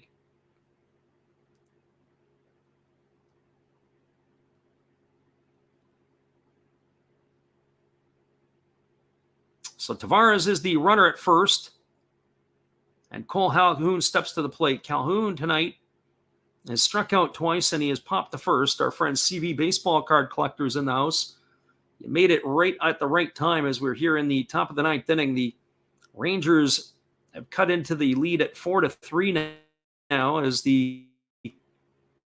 they're trailing the Mariners by 1 run. There's nobody out and a runner on first, and Cole Calhoun stepping into the plate. So the runner at first is Tavares. Castillo flicks it over to first, and diving back in time is the base runner.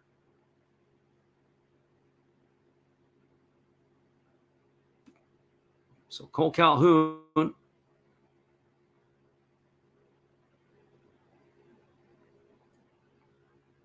waiting on the offering from the right-hander Castillo. He holds at the belt. And now he kicks and delivers. It is a breaking ball that misses down, and the count is 1-0. So 1 ball and no strikes. Castillo, 13 pitches already here in the ninth inning, and he's got no outs to show for it. So Calhoun looking for his first hit of the ball game.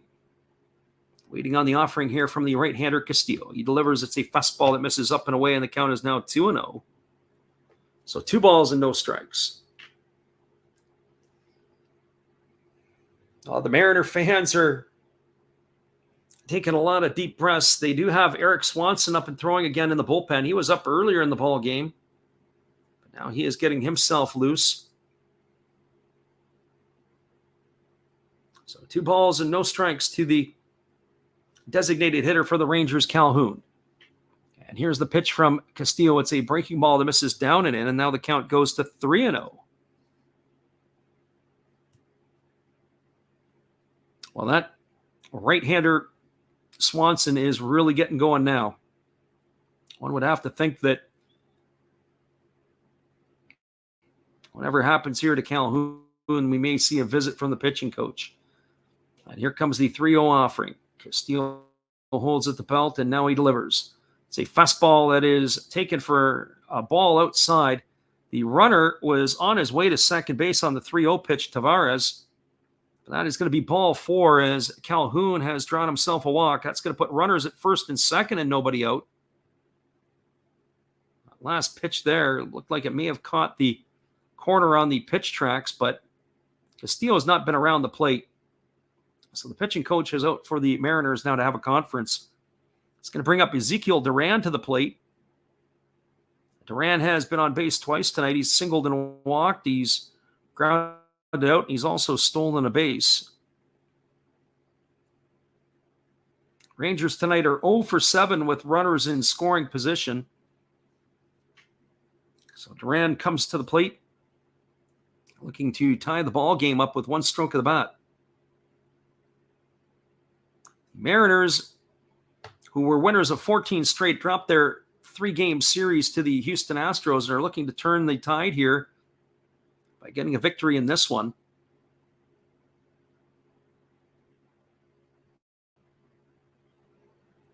So Batting from the right side is Ezekiel Duran, waiting on the first offering here from the right-hander Castillo, who kicks and delivers. It's a fastball swung on and missed, and the count is quickly 0-1. As we said, Duran has pulled his average up to 269 on the campaign. He scored the first run of the ball game for the Rangers back in the third inning. So Castillo leans in. He gets the sign from his catcher, Raleigh. And now he comes set. And he kicks and delivers. It is a fastball swung on. It is popped up. It is behind home plate. And this one is just going to get into the seats. It's going to run the count now to 0-2. Not enough room for Raleigh to be able to track that one down, as it ended up about 5 rows deep. So no balls and 2 strikes. Josh Smith will wait his turn on deck. And then they're hoping to get it to the top of the order, are the Rangers, to Marcus Semien. So no balls and 2 strikes to Duran. Castillo again gets the sign from his catcher, Raleigh. He comes set at the belt. And now he steps off the backside, and they're going to have to cycle through these signs all over again.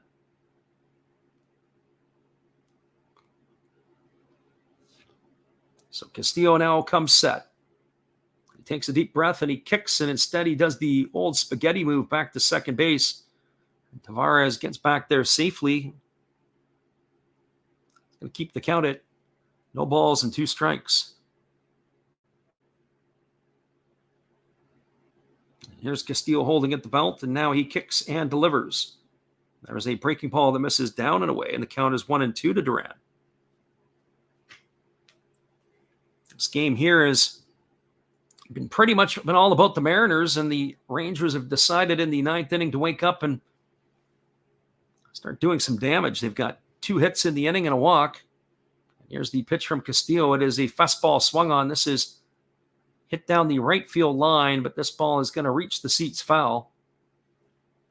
That is going to keep the count at 1-2.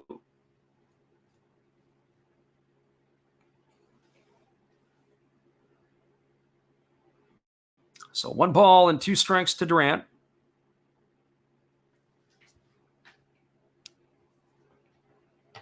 This game here has really slowed down. The tempo and the pace, when Chris Flexen was on the mound, I sometimes lament about this when the relievers come in, how they really changes the tempo. And there's a fastball that this is upstairs. The count's now 2-2. And you can point your finger right here to Diego Castillo. The game here with the other relievers that came in, Andreas Munoz, Paul Sewald, they all had tempo and pace. All of a sudden, we get to the 9th inning.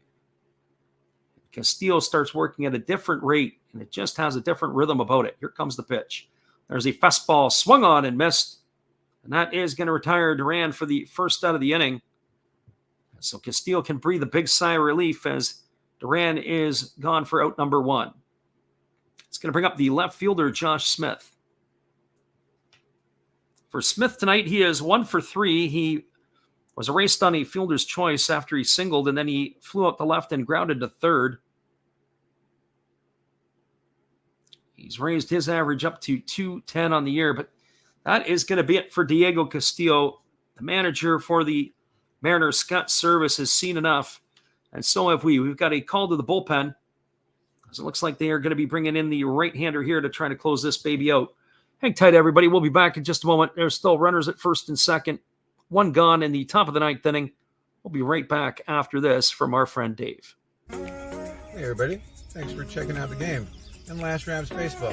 This is Dave, Zero Thought Sports Cards. If you like pack openings, baseball, all that good stuff, check us out. Drop a comment on our channel this month to win a mystery pack of cards.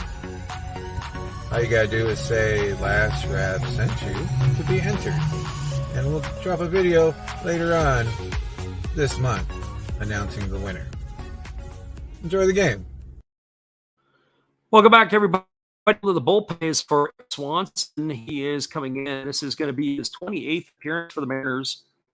Has no wins and no losses. It's his 4th season at the big league level with the Mariners. He's got 1 save this year. He's worked 27 innings. He's allowed 17 hits, 3 runs, all of which have been earned. He has walked 5 and struck out 6 in those 27 innings of work, and he's got an ERA of a paltry 1.00. But he is walking into a pressure cooker situation here, the 28-year-old. So he is going to be coming on as the fifth pitcher used tonight by the Mariners. So he will be taking over here with one out here in the ninth inning. So a right-hander replaces the right-hander. Swanson is now coming in relief. And he is going to be entrusted to face Josh Smith, and then it'll be the top of the order, Marcus Semien. So this is a tough night if you're a Mariner fan, as the fans are definitely still have not really left the building. The rest of the matchup for this series will be Dane Dunning against George Kirby tomorrow night, and then it'll be on Wednesday. It'll be John Gray against Marco Gonzalez. So either way, both of those games are going to be finishing off the series. It is a matinee affair on Wednesday, high noon, as it is a getaway ball game. So Swanson is just completing his warm-up tosses. We're ready to get this one back underway. So we say we always appreciate those who come in to listen, whether you listen live or on delay. It is much thankful that you are here listening to us tonight. And we thank you for your support. So that is going to bring up the left-handed hitting Josh Smith. He steps up to the dish here, waiting on the first offering from the right-hander Swanson. Swanson holds at the belt. He checks the runner at second, and now he kicks and delivers. It's a first pitch fastball taken for a called strike, and the count is 0-1 to Smith. Smith tonight, as we said, he's 1 for 3. He had that single back in the third inning. He's raised his season average up to 210. Here comes the offering from the right-hander Swanson, who kicks and delivers. It's a breaking ball swung on. This ball is lifted into foul territory. It's playable. Drifting over on the third base side is Suarez. He's going to make the catch. That is going to retire Smith for the second out of the inning.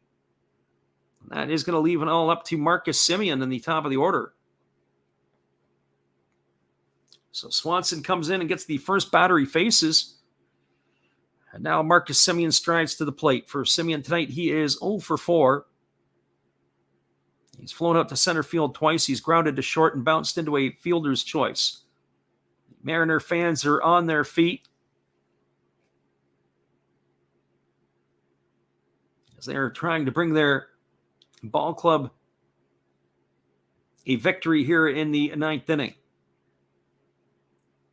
Rangers trail by 1 with 2 on and with 2 gone here in the ninth. And there's a first pitch fastball swung on. It is grounded over to short. That is fielded by Abraham Toro, who's to the left of the bag. He's going to throw to first, and that is going to do it. It's a ground out 4-3 because of the positioning of where Toro was. And that is going to do it here in the ninth inning for the Rangers. So the Rangers go 0 for 10 with runners in scoring position tonight. There was 1 run in the inning. It was the home run by Nathaniel Lowe. There were 2 hits. There were no errors, and there were 2 runners left aboard. Their final score was the Seattle Mariners 4, the Texas Rangers 3. Stick around, everybody. We'll be right back in just a couple moments. We're going to wrap this one up and give you the out-of-town scoreboard after this from our friend Dave at Zero Fox. Thanks for checking out Freddie and Last Wraps Baseball. It's time to announce the winners of this month's Mystery Pack. Boom! Josh S., you're the winner. Congratulations. Enjoy the game, and remember to tell Steve Rademacher, pick a haircut. Back to the game. Appreciate you there, Dave, and your support of the channel. We're going to give you the out-of-town scoreboard, and we'll wrap this baby up here at the end. Well, first of all, go to Detroit. The Tigers knocked off the Padres 12-4. It was 12-13-0 for the Tigers, 4-10-1 for the Padres. Will Vest got the win. He goes to 2-2. Sean Manaea takes the loss. He drops to 5-5. It is a final in Cincinnati. The Reds knocked off the Marlins 11-2. 11-16-2 for the Reds, 2-7-0 for the Marlins. Nick Lodolo evens his record at 3-3 on the year. Rogers takes the loss. He drops to 4-10. Baltimore Orioles even their record back up to 500 as they're 48-48. Vespi got the win. Kluber takes the loss. 5-8-0 for the Orioles, 1-8-1 for the Rays. Again, your final 5-1 Baltimore. In Philadelphia, the Phillies knocked off the Atlanta Braves tonight 6-4. It was Bellotti getting the win. He goes to 2-3. AJ Minter takes the loss in relief. He's now 4-3. Sir Anthony Dominguez gets his 5th save of the year. 6-12-1 for the Phillies, 4-8-0 for the Braves. Again, your final 6-4 Philadelphia. In Boston, the Red Sox knocked off the Guardians 3-1. 3-6-0 for the Sox, 1-8-1 for the Guardians. Schreiber gets the win. He goes to 3-1. Plesac takes the loss for the Guardians. He drops to 2-8. Garrett Whitlock gets his 2nd save of the year. Again, your final 3-1 Red Sox. Chicago Cubs knocked off the Pirates today 3-2. It was Michael Givens in relief getting his 6th win of the year against 2 defeats. De Los Santos takes the loss for the Pirates. He's 0-2. Efros got his 1st save for the Cubs. 3-9-1 for the Cubs, 2-8-1 for the Pirates. Again, your final 3-2 Chicago. Kansas City Royals shut out the Angels tonight 7-0. It was 7-11-2 for the Royals, 0-5-1 for the Angels. Amir Garrett got the win. He's 2-1. Noah Syndergaard takes the loss. He drops to 5-8. The Colorado Rockies knocked off the Milwaukee Brewers 2-0 in Milwaukee. It was 2-5-1 for the Rocks, 0-5-0 for the Brewers. Freeland gets the win. He goes to 5-7. Ashby takes the loss. He drops to 2-8. Bard gets his 21st save for the Rockies. The Oakland A's knocked off the Houston Astros 7-5 tonight. Oler picked up the win. He's 1-3. Odorizzi takes the loss. He drops to 4-3. Trevino got his 9th save of the year. 7-10-1 for the Athletics. 5-7-0 for the Astros. Again, your final. Oakland 7, Houston 5. Arizona Diamondbacks got a brilliant pitching performance from Merrill Kelly. He was perfect through 5. And he knocked off the San Francisco Giants 7-0 tonight. 7-11-0 for the D-backs, 0-3-0 for the Giants. Kelly gets his 10th win of the year against 5 losses. Jacob Junis drops to 4-2. And your other game that is still underway, the Washington Nationals are leading the Los Angeles Dodgers 4-1 in the bottom of the 9th inning. 4-8-2 for the Nats. 1-7-0 for the Dodgers. That game is in the bottom of the 9th inning. There's nobody on and nobody out right now for the Dodgers with Gavin Lux batting. Again, your final score here tonight was 4-3 for the Mariners. Seattle knocked off the Rangers. The scoring got going back in the 3rd inning when the Rangers got themselves a leadoff single from Ezekiel Duran. Josh Smith followed with a single. Then Marcus Semien bounced into a fielder's choice, and after Corey Seager walked, there was a wild pitch that brought home Ezekiel Duran, and he scored the first run of the ball game. It was 1-0 for Texas. In the bottom of the 4th inning, the Seattle Mariners responded with 2 of their own. It was a leadoff single by Ty France, and with 1 out, Eugenio Suarez singled, and then Cal Raleigh singled, knocking in Suarez. And after an Adam Fraser single, there was a wild pitch that brought home Suarez, and that made the score now 2-1 for Seattle.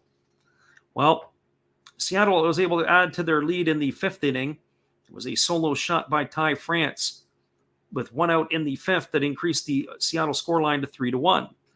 But in the 6th inning, top of the 6th, Dallas Garcia led off the inning with a solo shot of his own to right field. That cut the score to 3-2. Well, the seesaw game continued to go, and the Mariners added a run, and a much-needed one in the 7th. With 1 out, it was a Sam Haggerty single.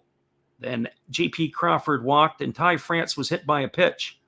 And then Carlos Santana bounced into a fielder's choice with a real hustle effort as he picked up the RBI.